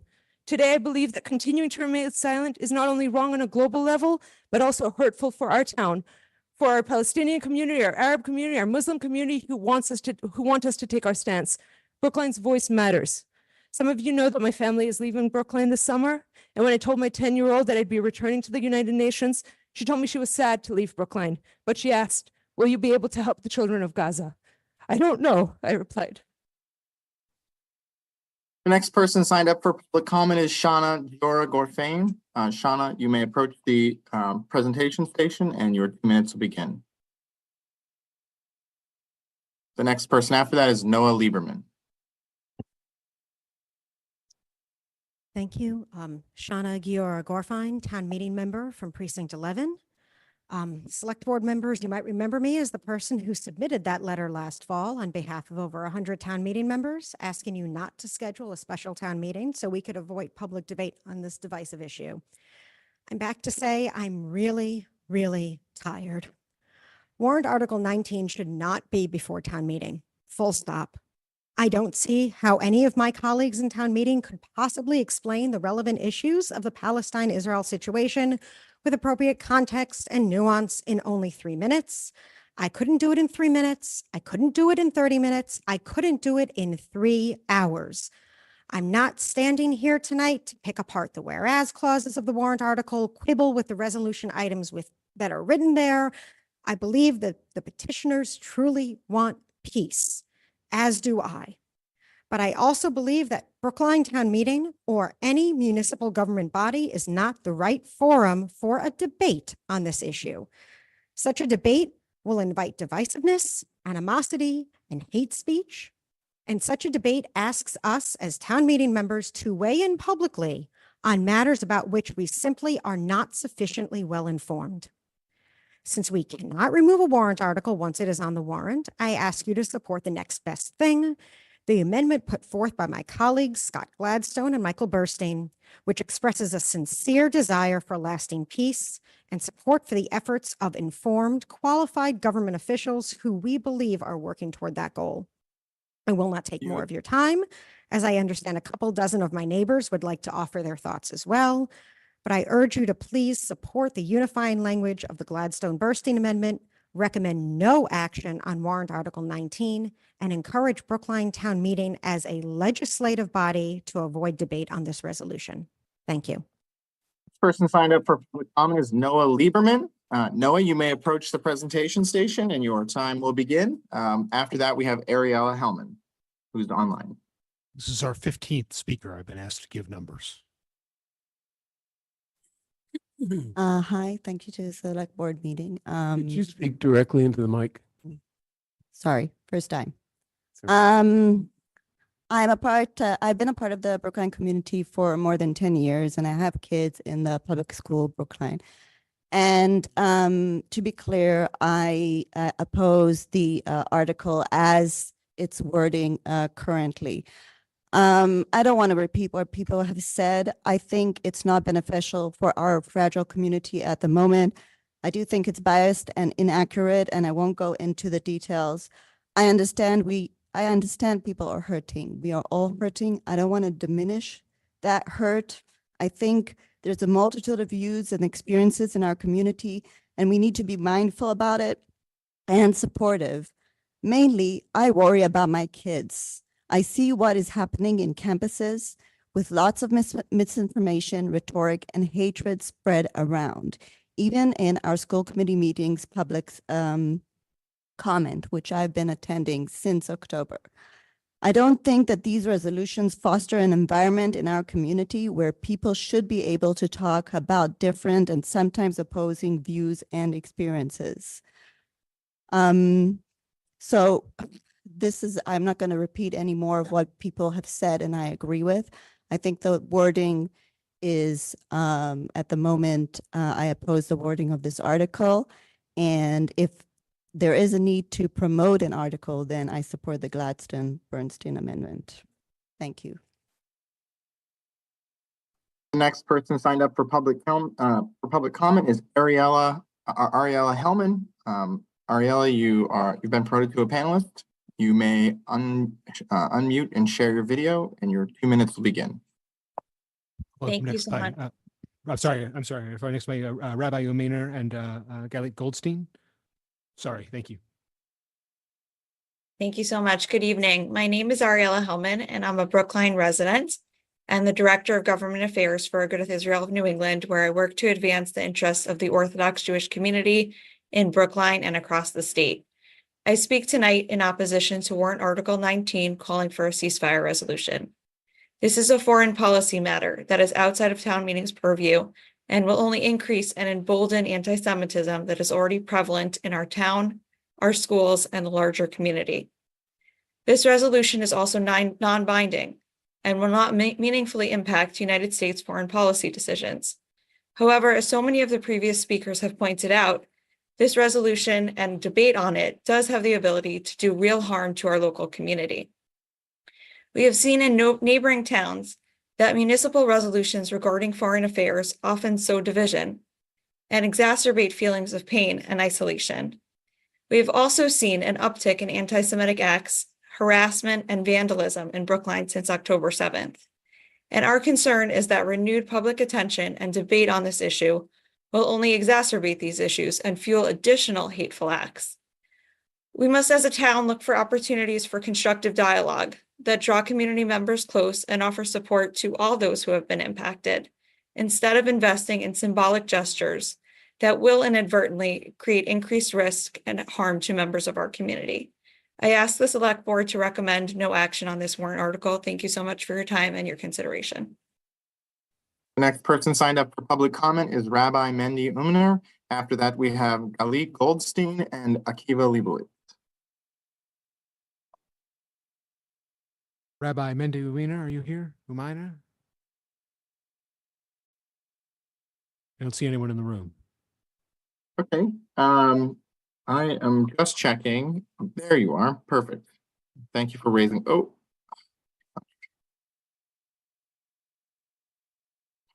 Hold on just a moment. Promoting Rabbi now. Promoting the Rabbi now.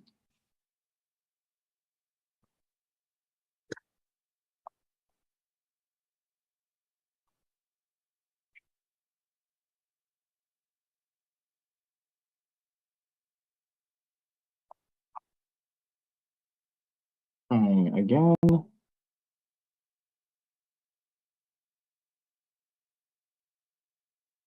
Please accept the request to be promoted. Thank you. You've been promoted to a panelist. You may unmute and share your video, and your 2 minutes will begin. Hi, my name is Rabbi Mendy Umaner, and I have been a resident of Brookline for the past 23 years and a rabbi at Congregation Chabad at Chestnut Hill.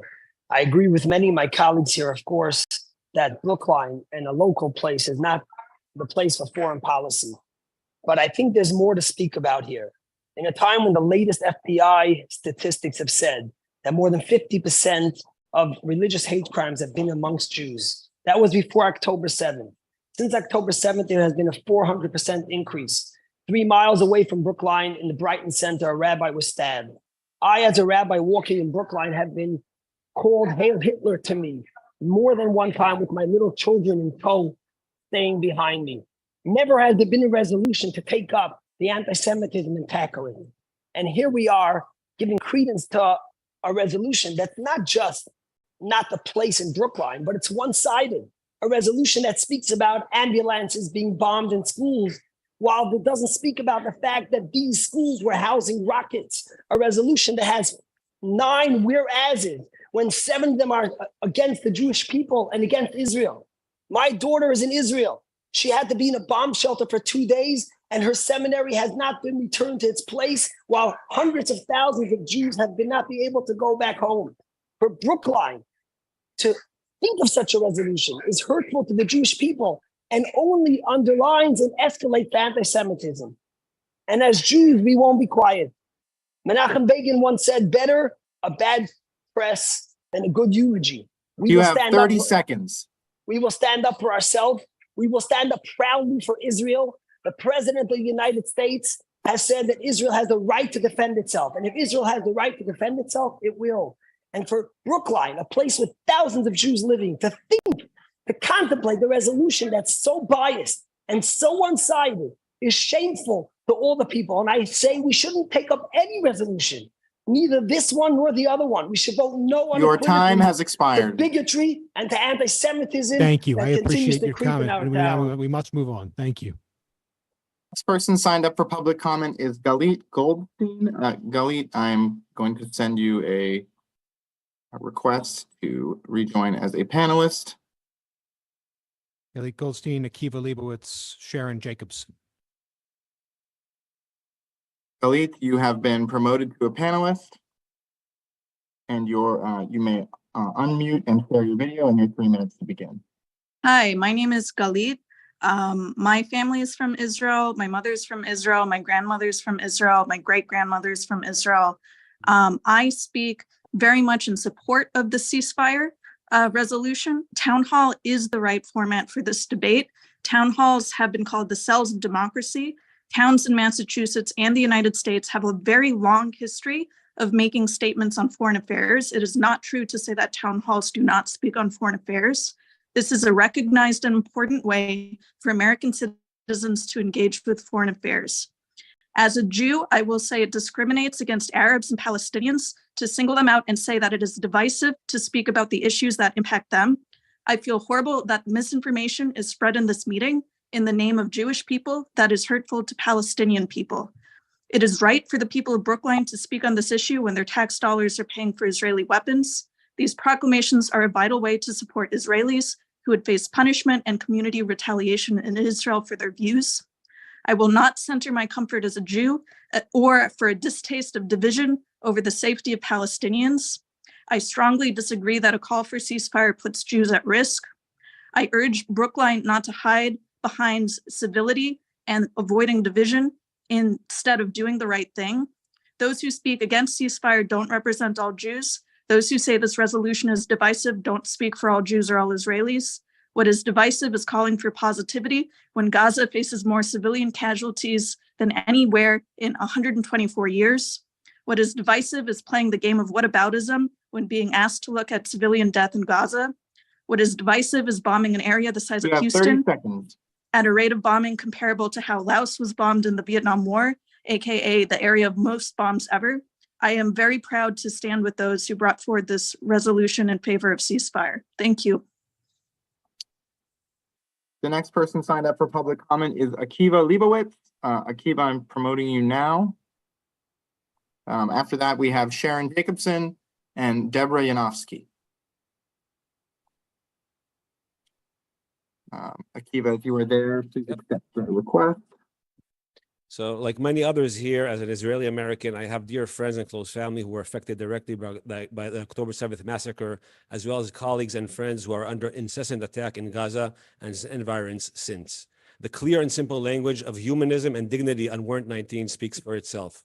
However, I'd like to take the opportunity to provide a name, a face, a soul to these abstract numbers and politics we are talking about today. Earlier this week, injured brothers Anas, age 15, and Asser, age 5, arrived in Boston for medical care. A bombing in Gaza in January caused both boys to sustain severe burns, and Asser lost his leg. That day, the brothers lost their parents, 2 brothers, and 1 sister. They have finally been able to be evacuated to Boston Children's Hospital with the help of gracious organizations and people. And they are now here receiving care, accompanied by their only remaining next of kin, their grandmother. I'm quite sure that not one person in this room believes Anas, Asser, and their family deserve any of this. Yet, these tragedies are being perpetrated in our name daily, multiple times a day. 35,000 Palestinian casualties known by now, a third of them innocent children, all with our taxpayer money and our governmental support. In a normal world, none of this debate would be needed. What is more natural than to call to the end of indiscriminate killing and innocent civilians? What is more legitimate than to call upon our governments to condition military support with upholding human values and adhering to international law? This is the bare minimum we can do. Calling out for the cessation of the horrific attacks on the civilians of Gaza does not take 1 inch away from the mourning and pain of 1,200 Israelis massacred by Hamas on October 7th. Ceasefire is not contradictory to the call for the release of hostages. Our hearts have space and compassion for all human life. The petitioners of the amendment You have 30 see seconds. these simple, the petitioners of amendment see these simple truths as divisible. If that is the case, let it be. But then take a moment to introspect into the values you cherish and decide whether the false sense of unity, which may be suggested by the amendment, yet nullifies the content of the original warrant, should that take priority? This diverse group of Jews, Muslims, Christians, people of other faiths, agnostics, people of Israeli, Palestinian, and American heritage proposing Warrant 19 are suggesting a different way forward. Your Let's time join has them. expired. If not now. Thank you. Thank you. Next person signed up for public comment is Sharon Jacobson. Sharon, you may approach the podium and your 2 minutes will begin.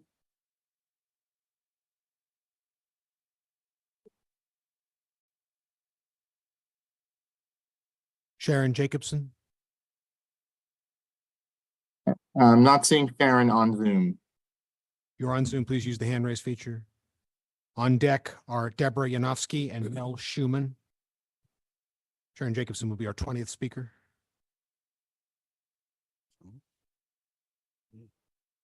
Not seeing. Sharon Jacobson will pass and we'll try and return. Deborah Yanofsky.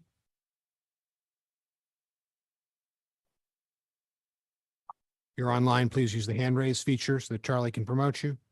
I've not seen Deborah online yet. I look All for- right, we look will for them return to early. these. We'll return to these 2 individuals. Mel Schumann, followed by Matt Botine. Good evening. My name is Mel Schumann. I'm from Precinct 13. Tragically, thousands of innocent people, including children, have died in this conflict. We've heard people talk about it. It's devastating. It's heartbreaking. However, the proposed resolution does nothing to help. Instead, it is a divisive resolution which will only serve to further divide an already divided community. Moreover, it misstates and distorts facts and draws incorrect legal conclusions. Among other things, it uncritically accepts the casualty numbers of Hamas, a terror organization, which in any event does not distinguish between civilian and combatant deaths in its reporting. It falsely accuses Israel of shutting off utilities and humanitarian aid in Gaza. And it draws the incorrect legal conclusion that Israel is engaged in collective punishment, which under international law requires the specific intent to punish civilian populations collectively, the intent to do so, which is contrary to the great lengths Israel has taken to try to minimize civilian casualties in a dense urban environment in which Hamas deliberately exposes civilians to danger. In any event, it is totally inappropriate for town meeting to make any such judgment when it has neither the factual background nor legal expertise to do so. The call for an immediate ceasefire is also misplaced for many reasons. I'll focus on one. I'm wearing this necklace tonight, which says bring them home, referring to the hostages being held in Gaza for 157 days now by Hamas, which cynically exploits the hostages and the well-being of its own citizens to extract more and greater concessions. What country or people would ever cease fire while its citizens continue to be held by a genocidal regime dedicated to its destruction, which just perpetrated a heinous, vulgar attack on its citizens in which it vows to repeat over and over again? It is unconscionable. Your time It's has shameful expired. to call for. Thank you, sir. I appreciate It was my 30-second warning. Thank you. That's 2 minutes. Thank you. The next person signed up for public comment is Matt Bottine. Matt, you may approach the presentation station. After that, we have Ruby Kitov and Sharon Mishkin. Matt Bottine.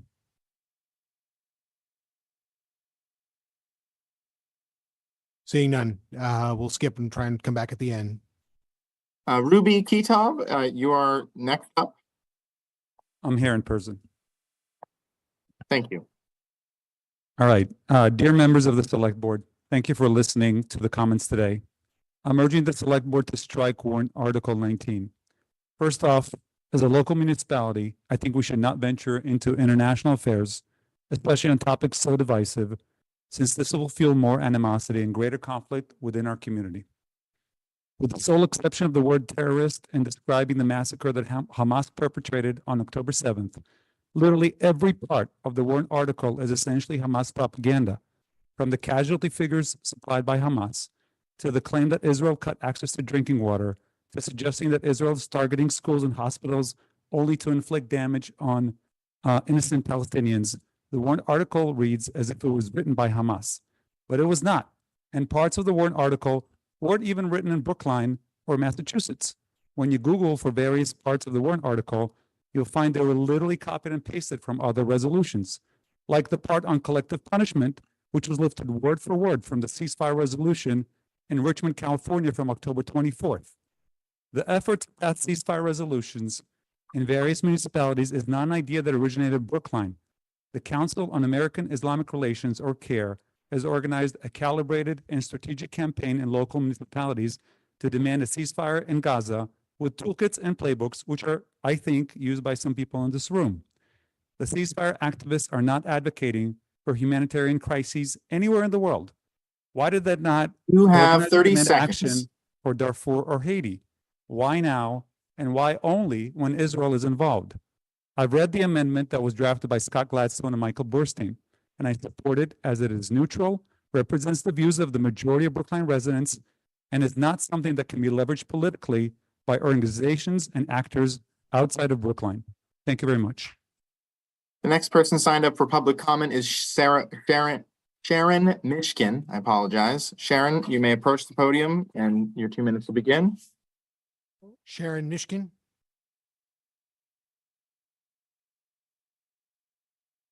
I'm not seeing Sharon on Zoom. They could use the hand raise feature to let us know they're here, but I'm not seeing them. All right, we'll return to Sharon. David Eisenberg.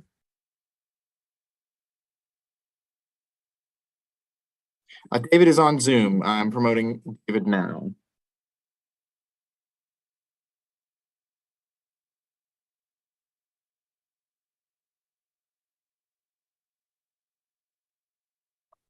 David has not yet accepted the offer to speak.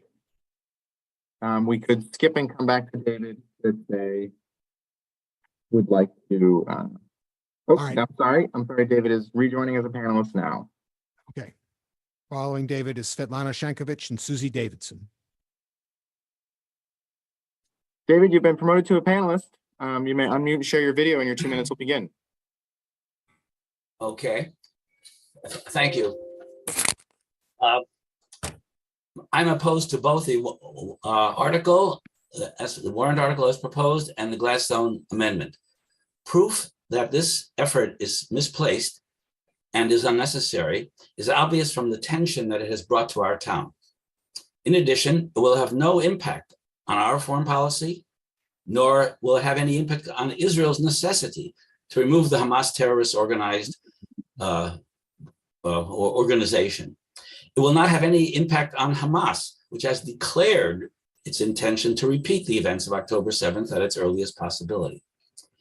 Regardless, Hamas has already rejected the US and Israel proposal for a ceasefire. So clearly, the resolution will be useless. In its place, our town should adopt a warrant that calls for town business to be the subject of town meetings. This warrant proposal on its face is so very dishonest for its push to stop Israel's progress, removing Hamas's oppression of the residents of Gaza. But I'm also opposed to the Gladstone-Bernstein compromise, which is a watered-down effort to say something that was offered up clearly to remove the divisive proposal of the original warrant. It both divert town attention, as is evident by the meeting tonight, taking up valuable time. While the Gladstone compromise is a reactive effort to tap down tensions, the wisest course is to remove the topic altogether. You have 30 seconds. I'll conclude with a few facts. Permit me to add some facts. The press jumped to reports of 500 deaths at a hospital due to Israel. It turned out to be approximately 50 deaths due to a misfired rocket from the Palestinian Islamic Jihad that was meant for Israeli citizens. Another report of 100 deaths while food was being delivered, for which Israel was instantly blamed, turned out to be to civilian stampede. I'm confident that the 30,000 number of Your time has expired. Thank you. Thank you very much for your time. Next person signed up for public Svetlana comment is- Shankovich. Thank you, Svetlana. Svetlana, you've been promoted to a panelist. You may unmute and share your video, and your 2 minutes will begin. What? You think the sound is good? Can you mute Mr. Eisenberg, please? Got it. Thank you. Okay, I'm there. Okay, I will start with the statement that I request board members to reject this resolution. I'm categorically against it, and for two reasons. The first reason was mentioned many times. It's very divisive. It doesn't lead anywhere except for continuing animosity between opponents. The second reason is that if anybody read it, the majority of the facts written in the resolution are false. They are false because there is no collective punishment. It is a war. It's a military operation. The war which was started by Hamas and which is being continued by Hamas as well. There is not a single day in Israel without strike from Gaza, without stabbing civilians. So if Hamas wanted to end this war, they would lay down arms and give out hostages. They don't want ceasefire. They don't want the end of the war. So call on Israel for unilateral ceasefire is completely meaningless. It cannot be done because every day Israel is protecting its civilians. And also, if we are so keen on political issues, why not to issue a resolution about Hezbollah, who is firing rockets every day from 30 seconds. From Syria? And maybe people don't know, but 300,000 Israelis were dislocated because of rockets from Gaza and from Syria and Lebanon. So I'm against this resolution, and I ask all members to give no action to it. The next person signed up for public comment is Susie Davidson. Susie, you're in person. You may approach the podium and your 2 minutes will begin. Susie Davidson. Hi, I'm a 24-year Brookline homeowner, and I was a columnist for the Brookline Tab. I am an observant Jew. I was very actively pro-Israel for many years, but my conscience bothers me. Some select board members and some speakers have asked, shouldn't we be isolationist and stick to local issues? And what good does it do for Brookline to call for a ceasefire? The Jewish text Pirkei Avot, Ethics of Our Fathers, states, "You are not required to finish the work, yet neither are you permitted to desist from it." You have to try. Yes, we can't solve this, but we can take a stand. I remember the church bells ringing in 2003 in Brookline when the invasion of Iraq began and the resolution against it that passed. I was with a friend from Ireland who was so impressed. It does matter what we do.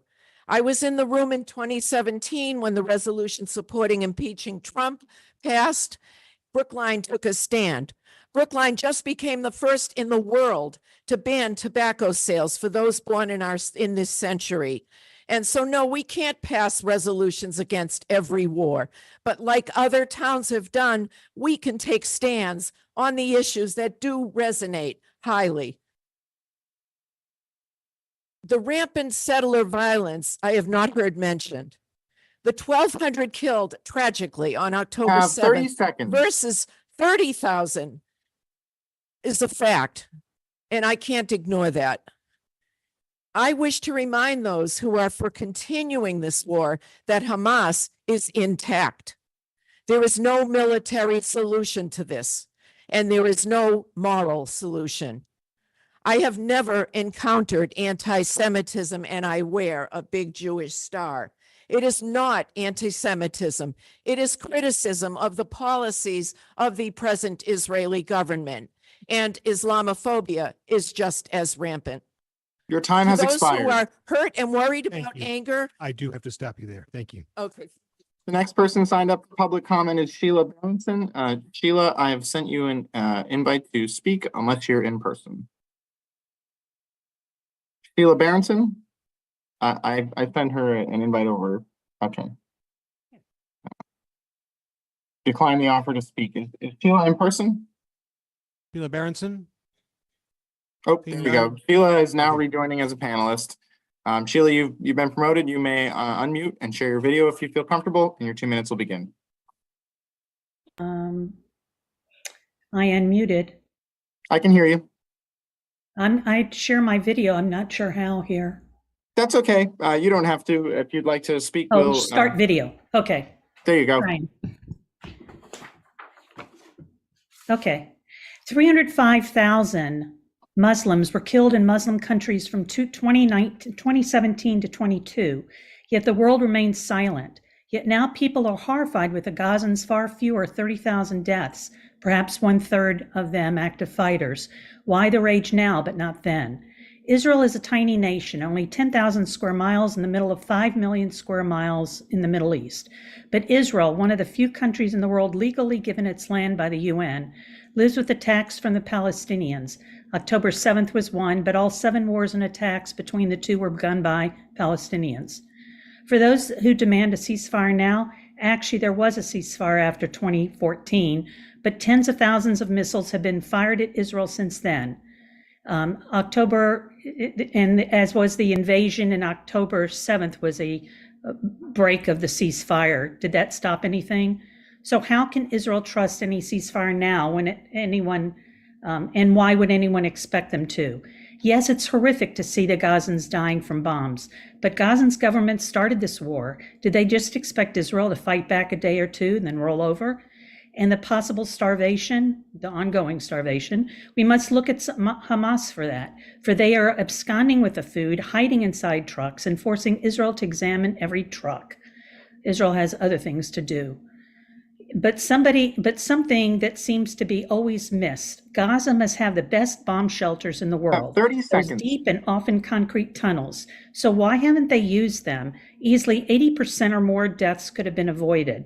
To save their babies, why haven't their parents rushed them into the tunnels? And why do they and the world expect Israel to protect Palestinians from the bombs their own government invited in? I encourage the rejection of any possible resolution. I just don't see Hamas in Gaza understanding what a ceasefire is. Thank you. Next person signed up for public comment is Alice Bresman. Alice is on Zoom. I'm promoting them now.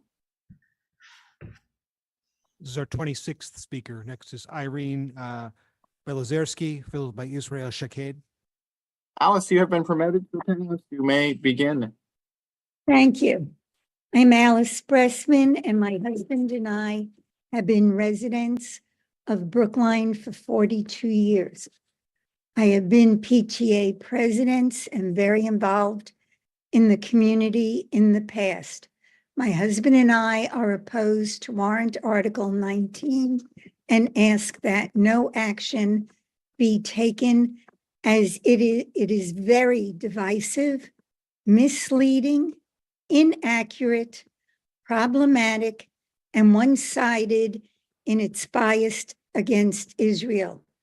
The fastest way to end the war would be for Hamas to return the hostages and end its brutal control over the innocent civilian population of Gaza. And we are all concerned about starving children.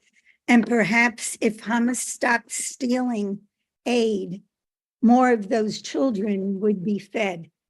Hamas recently rejected a proposal of halting the war, and after also breaking off the November pause. What makes you think a ceasefire would work now? Hamas needs to allow the Red Cross to interview and care for the October 7th hostages Hamas brutally took. 30 seconds. Not move the article forward. Thank you for your time and consideration. The next person signed up for public comment is Irina Belozerski. Irina, if you are in the room, you may approach the podium and your 2 minutes will begin. Hi, my name is Irina Belozerski. I have lived in Brookline for 44 years. I am against this resolution, and it brought to mind a historical analogy. In 1944, American and British air forces conducted a carpet bombing of German cities.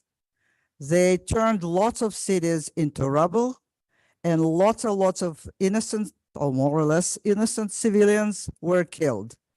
However, I can't imagine any municipality in the United States at that time considering a resolution for ceasefire with Germany, because everybody knew that the only way to finish that war was complete and unconditional surrender of the Nazis. I think that today's Hamas is another transformation of the Nazi idea.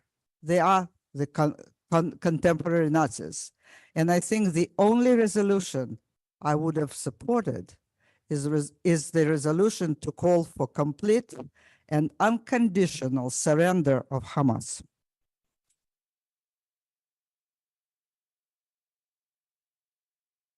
Next person signed up for public comment is Israel Shaked. Israel, if you're in person, you may approach the podium. I'm here. Can you hear me?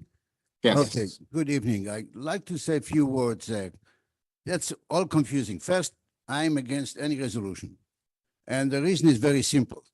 I'm all for ceasefire, for all these wonderful things, but forcing Israel to a ceasefire without any permanent solution to the terror of the Hamas will be really very silly. Imagine that we have 60,000 people killed in El Paso by some people that jump over the fence, and we say, wait, let's don't do anything about it. Israel is now attacked from the north in Hezbollah by the Houthim, by the Hamas from all sides. They take care on the Hamas. They should take care, because if you ever read online the charter of the Hamas, the very first line is destroying Israel unconditionally. This is the first line that you will see online reading the Hamas charter. What do you want more than that? Now, and the 30,000 people who died, I feel bad about that, but the numbers are as credible as published by About Russia in the Pravda. Okay? This is by the Hamas. This is reported by the Hamas. Just be aware of that. So I'm not really happy about any of that, but there is no way we can force Israel, and not in this town. I live here for 40 years. All my kids grew up here, and my wife and I were running in Tel Aviv just a few weeks ago, running away when rockets with the 5 grandsons next to us, with rockets above our heads. Is it pleasant? No. Do I want it to stop? Yes. 30 but seconds. we cannot force Israel. Would be a big time mistake to do it. Definitely not Brookline. We are not the State Department. That's the reason we go in November to vote and put some people in Washington. We are not going to say to Israel, do it, because remember that this is something 70% of the people in Gaza elected Hamas. So they are supported by the people. The people there, I don't say they should be killed in any way, but they are not innocent. They got rid of Time the has expired. Palestinian Authority. I do have to stop you there. Thank you. Oh, okay, fine. The next person signed up for public comment is Shanshan Guo. Shanshan Guo, you're being promoted to a panelist. This is our 29th speaker. I will flag that 90 minutes is at 10:15, so we have just under 20 minutes remaining in the allotted time. I'm a longtime Brookline resident and a graduate of the Brookline Public Schools. I wanted to speak in support of Warrant Article 19 for ceasefire and against the amendment that proposes to remove the ceasefire part of the ceasefire resolution and completely guts it of its intended purpose. The original resolution is specifically asking for things that the Biden administration has not done, as with our current administration's unconditional support in military aid and our taxpayer dollars, Israel has killed over 30,000 people in Gaza in 5 months, including more than 13,000 children. There's no place that is safe in Gaza, not homes, not schools, not places of worship, not even hospitals. It seems to me the purpose of a proposed amendment is not actually a good faith attempt to amend the resolution, but rather to propose something fundamentally different to distract from the purpose of the ceasefire resolution. I just want to reiterate the fact that the ceasefire resolution was drafted by an interfaith group and has widespread support across a diverse spectrum, including those who are Jewish, Muslim, Israeli, Arab, and people of other faiths, nationalities, and ethnicities, many of whom have spoken today.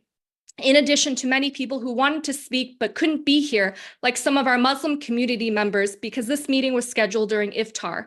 I hope going forward we can take into account these important considerations when scheduling future select board meetings so all voices can be heard from our community. I hope our town can adopt the ceasefire resolution, which calls for the return of all hostages. This resolution is a collaborative effort in coming together of different people of all backgrounds to work towards the same goal, which is peace. You have 30 seconds. I hope Brookline will stand on the right side of history to pass a resolution that is in line with our town values, that all life is equally sacred. Thank you. This person signed up for public comment is Riza Khan. Please use the hand raise function if you're online. Steve Fraja. Okay, we'll move on. Stephen Schulman. There you are. There you go. Oh, okay.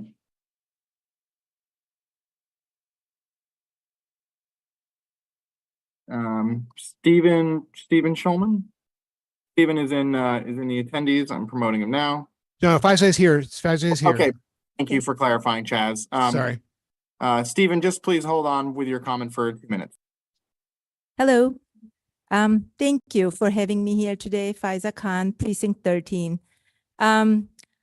I was here a few months ago, hoping that I will not have to come back.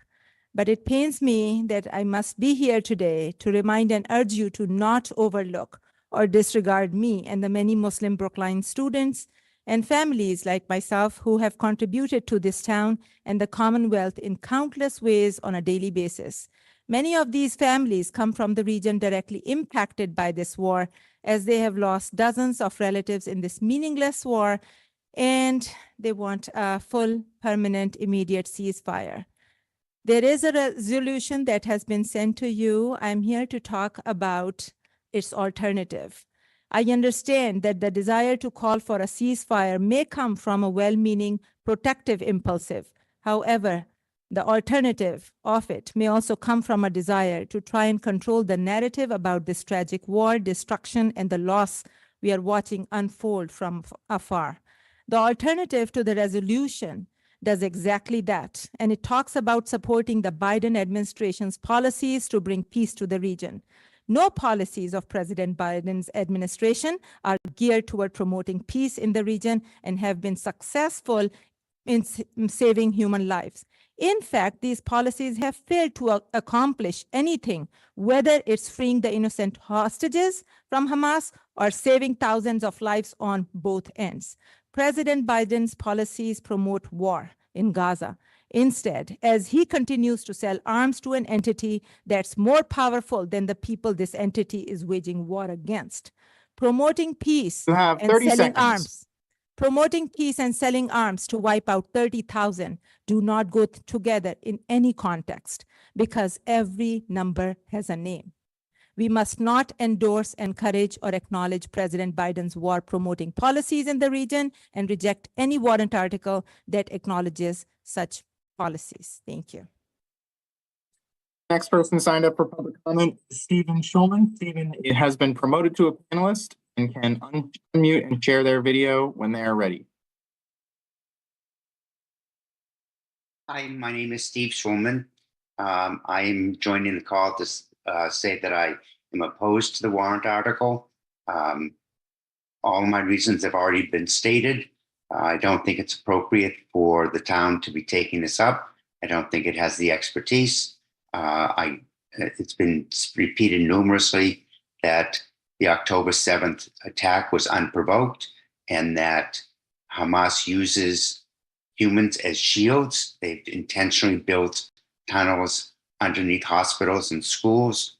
And at this point in time, to ask Israel for a ceasefire when Hamas has said they will repeat this activity, I think is irresponsible. And again, I ask you to not take action on this. Thank you.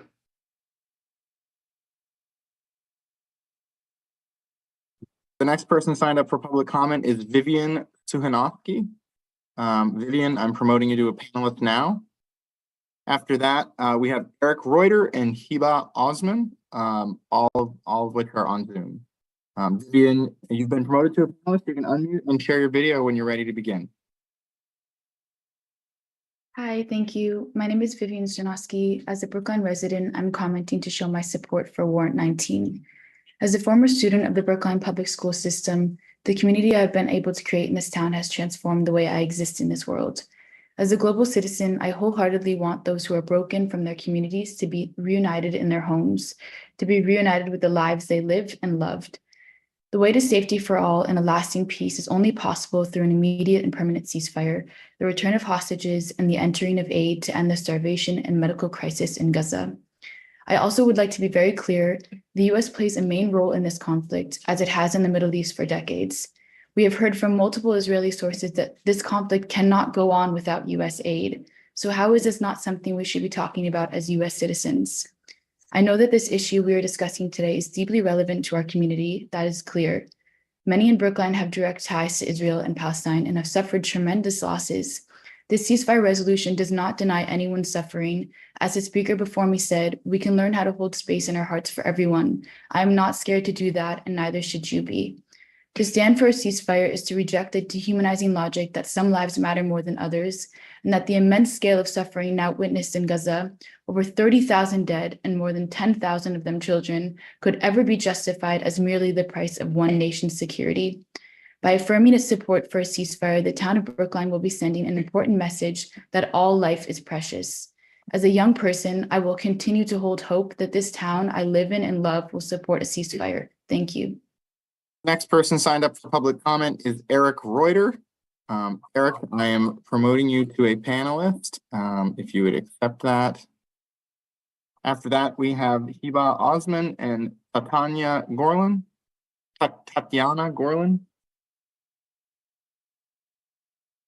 Eric, you've been promoted to a panelist. You may unmute and share your video, and your 2 minutes will begin. Trying to unmute, and we can hear you. Can you hear me? Yeah, we can hear you. Okay, just bear with me while I put on the video, if I can. Okay, there we go, I think. You turned it on and turned it off. There you go. Okay, thank you. So, Kazakh Purim Sameach and Ramadan Kareem and Ramadan Mubarak. There seems to be a consensus tonight to take no action on these resolutions. However, in the event that now or in the future a vote is ever taken, I would offer additional language for consideration. So I'm going to go ahead and read what I would add. Whereas it is a war crime to use women, children, and other civilians as human shields, whereas beheadings of women and children and other innocent civilians bespeaks of utter barbarism and depravity, whereas the burning of babies in ovens, whether practiced by Nazis or Hamas, is a crime against humanity, whereas it is a war crime for cowards to engage in armed conflict while wearing civilian uniforms, whereas cowards of Hamas disguised as civilians must not be characterized as civilians in any credible estimate of casualties in Gaza, whereas it is a war crime to locate munitions, weapons, and other armaments in or proximate to schools, hospitals, mosques, or homes of civilians, and whereas the government of Israel looks to the enlightened and fair-minded views of the town of Brookline and its residents for carefully considered and nuanced guidance on how to defend Israel and its citizens, Jewish, Arab, Druze, and other loyal citizens of Israel against You have 30 seconds. Against unrelenting terrorist attacks by those who deny Israel's right to exist. Resolved that the town of Brookline calls upon Hamas to release a list of all hostages still alive, a list of all hostages who have been murdered in captivity, and a list of all women who have been raped in captivity. And the town of Brookline calls upon Hamas to take the most immediate and clearest path to ceasefire. 1, immediately release all hostages still alive. 2, release the bodies of hostages who have been murdered Your in 2 minutes captivity by have Hamas. expired. And Thank 3, you very having the much. senior The next person signed up for public comment is Hiba Osman. Hiba, you may begin when you're ready. Thank you very much. My name is Hiba Osman. I am a resident of Brookline Precinct. Oops. Sorry about that. That's on our end. Hiba, we're working to re-promote you now. We will restart your 2 minutes, Hiba. I apologize for that. We kicked you back to the attendees. That's all right. I'll try to be faster. Thank you. I'm a physician and a proud resident of Brookline, and my kids went to the public school, and I love this community, but I honestly have found it very difficult to exist here under the current circumstances. I had a lot I wanted to share, but I decided the 2 minutes have changed significantly, and now what I want to do is address the concerns of the board members at the beginning that this is a foreign policy issue that we should not be addressing. I completely disagree with that. Our tax dollars are going to fund Israel. Many of the speakers have said that we didn't have a resolution for Yemen or for other genocides or other wars anywhere else. We were not directly funding them. Our tax dollars, Massachusetts alone, it's $130 million a year that we send to Israel to support this war. So this is not a foreign policy issue. This is a local issue, and we should be addressing it as such. It is related to Brookline because our tax dollars are going to it. The other point that many people have made, that this is a divisive issue, it's true. It's challenging, and just listening to people speak today has shown how divisive it is, but it is not a splinter. This is an atomic bomb. It's a huge issue, and not just 30 seconds. Community makes things actually worse. It's more divisive to put our head in the sand and not discuss it. I think this is an issue that we need to discuss as responsible human beings, as humanists, as people who live in this world, and not talking about it will make things worse rather than better, and will be more divisive to this community. Thank you very much. The next person signed up for public comment is Tatiana Gorland. Tatiana, you have been promoted to a panelist. You may unmute and share your video, and your 2 minutes will begin. Oh, one more time. There you go. Okay. Thank you very much for the opportunity to talk to you. I am against this resolution and Article 19. For the record, I don't know a single protest against Hamas among Muslim community of Brookline and wider Boston. If it happened, it would be great admiration and very positive attitude to a Muslim community. Unfortunately, it never happened, condemnation of Hamas and barbaric atrocities of October 7th. Second, anti-Semitism is real, with massive demonstration against Israel and support of Hamas. We see it on the Harvard courtyard and in greater Boston area and all over the United States. It's absolutely shameful for Americans, for lovers of freedom and fighters against terrorism. Really shameful. Third, statistics, which most of the speakers use, 30 seconds, comes from Hamas. And it is very naive to trust and believe it. And the fourth, the last one, I don't know any cases when Muslims have to hide their identities, not to wear hijab, for example. But Jews are very scared in America to wear yarmulkes and time has expired. Thank you very much. Necklaces. Thank you. Thank you. Next person signed up for public comment is Julie Gold. Julie, if you're in person, you may approach Gold. the podium and your 2 minutes will begin. Julie Gold, are you here or online? I have not seen Julie in the attendee list. All right. Okay, we're almost at the 90-minute Yes. point. Karen McGinty, followed by Stuart Berman. We had seen Karen McGinty on Zoom, not seeing Karen now. Karen, please use the hand raise feature to let us know if you're still here. Otherwise, we will move on to Stuart Berman. Stuart Berman, go for Stuart, yeah, please approach the podium. We will come back to Julie Gold if there's time. It doesn't seem like there will be. I'm against the warrant resolution. I'm a resident of Brookline. I live at 1258 Beacon. And I agree with many of the things that have been said against the resolution, but I don't really want to give my opinion.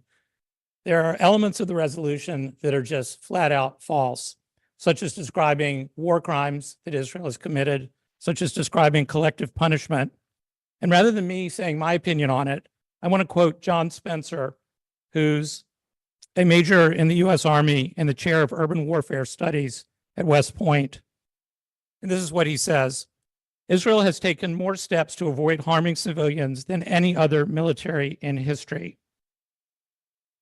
Such lengths would set a new standard that other Western militaries would struggle to follow in the future. This is someone with an unbiased point of view, no relationship to Israel, not Jewish. What has really blown my mind, quoting, is that Israel issues maps to the civilians in Gaza, telling them where they would be operating each day. I've never seen a military do that. Despite the numbers, Israel is setting a very high bar on civilian harm mitigation steps. We've never called everybody in a war environment. We've never actually sat down thousands of soldiers in call centers and had them call into the combat area, trying to reach imams and mayors in an effort to get everybody out of harm's way. The element of surprise is usually a top priority in wars, but Israel is giving up all of that in order to prevent civilian harm. You have 30 seconds. As someone who teaches division-level urban warfare, what has really blown my mind is that Israel issued maps to the civilians in Gaza, telling them where they would be operating. I've never seen a military do that. So the point I'm making is that this resolution should not be put forward because most of the statements in the resolution are false. Do we have one more? Do we have time for one more, Chaz? Or is we hitting 10:15? I think we We are. hit 10:15 on the dot. I would encourage folks, if you have a comment that you would like to add to the select board, just again, please email the select board at selectboard@brooklinema.gov. Again, all 5 members of the board get those emails, read those emails carefully and respond to them. Again, thank you for your patience and your willingness and your civility as we move through this. I know it's tough to do so in a 2-minute setting with the hook being so firm, but again, it is very much appreciated and to ensure that as many people got the chance to speak as possible. Thank you. So I want to thank you also for what I consider an intense but calm discussion of very, very difficult issues. Select Board is not going to vote on this week. We may take it up next week. You know, you can tune in at that point and see, you know, what happens. But, so, okay. That ends the meeting. Thank you, everyone. Thank you.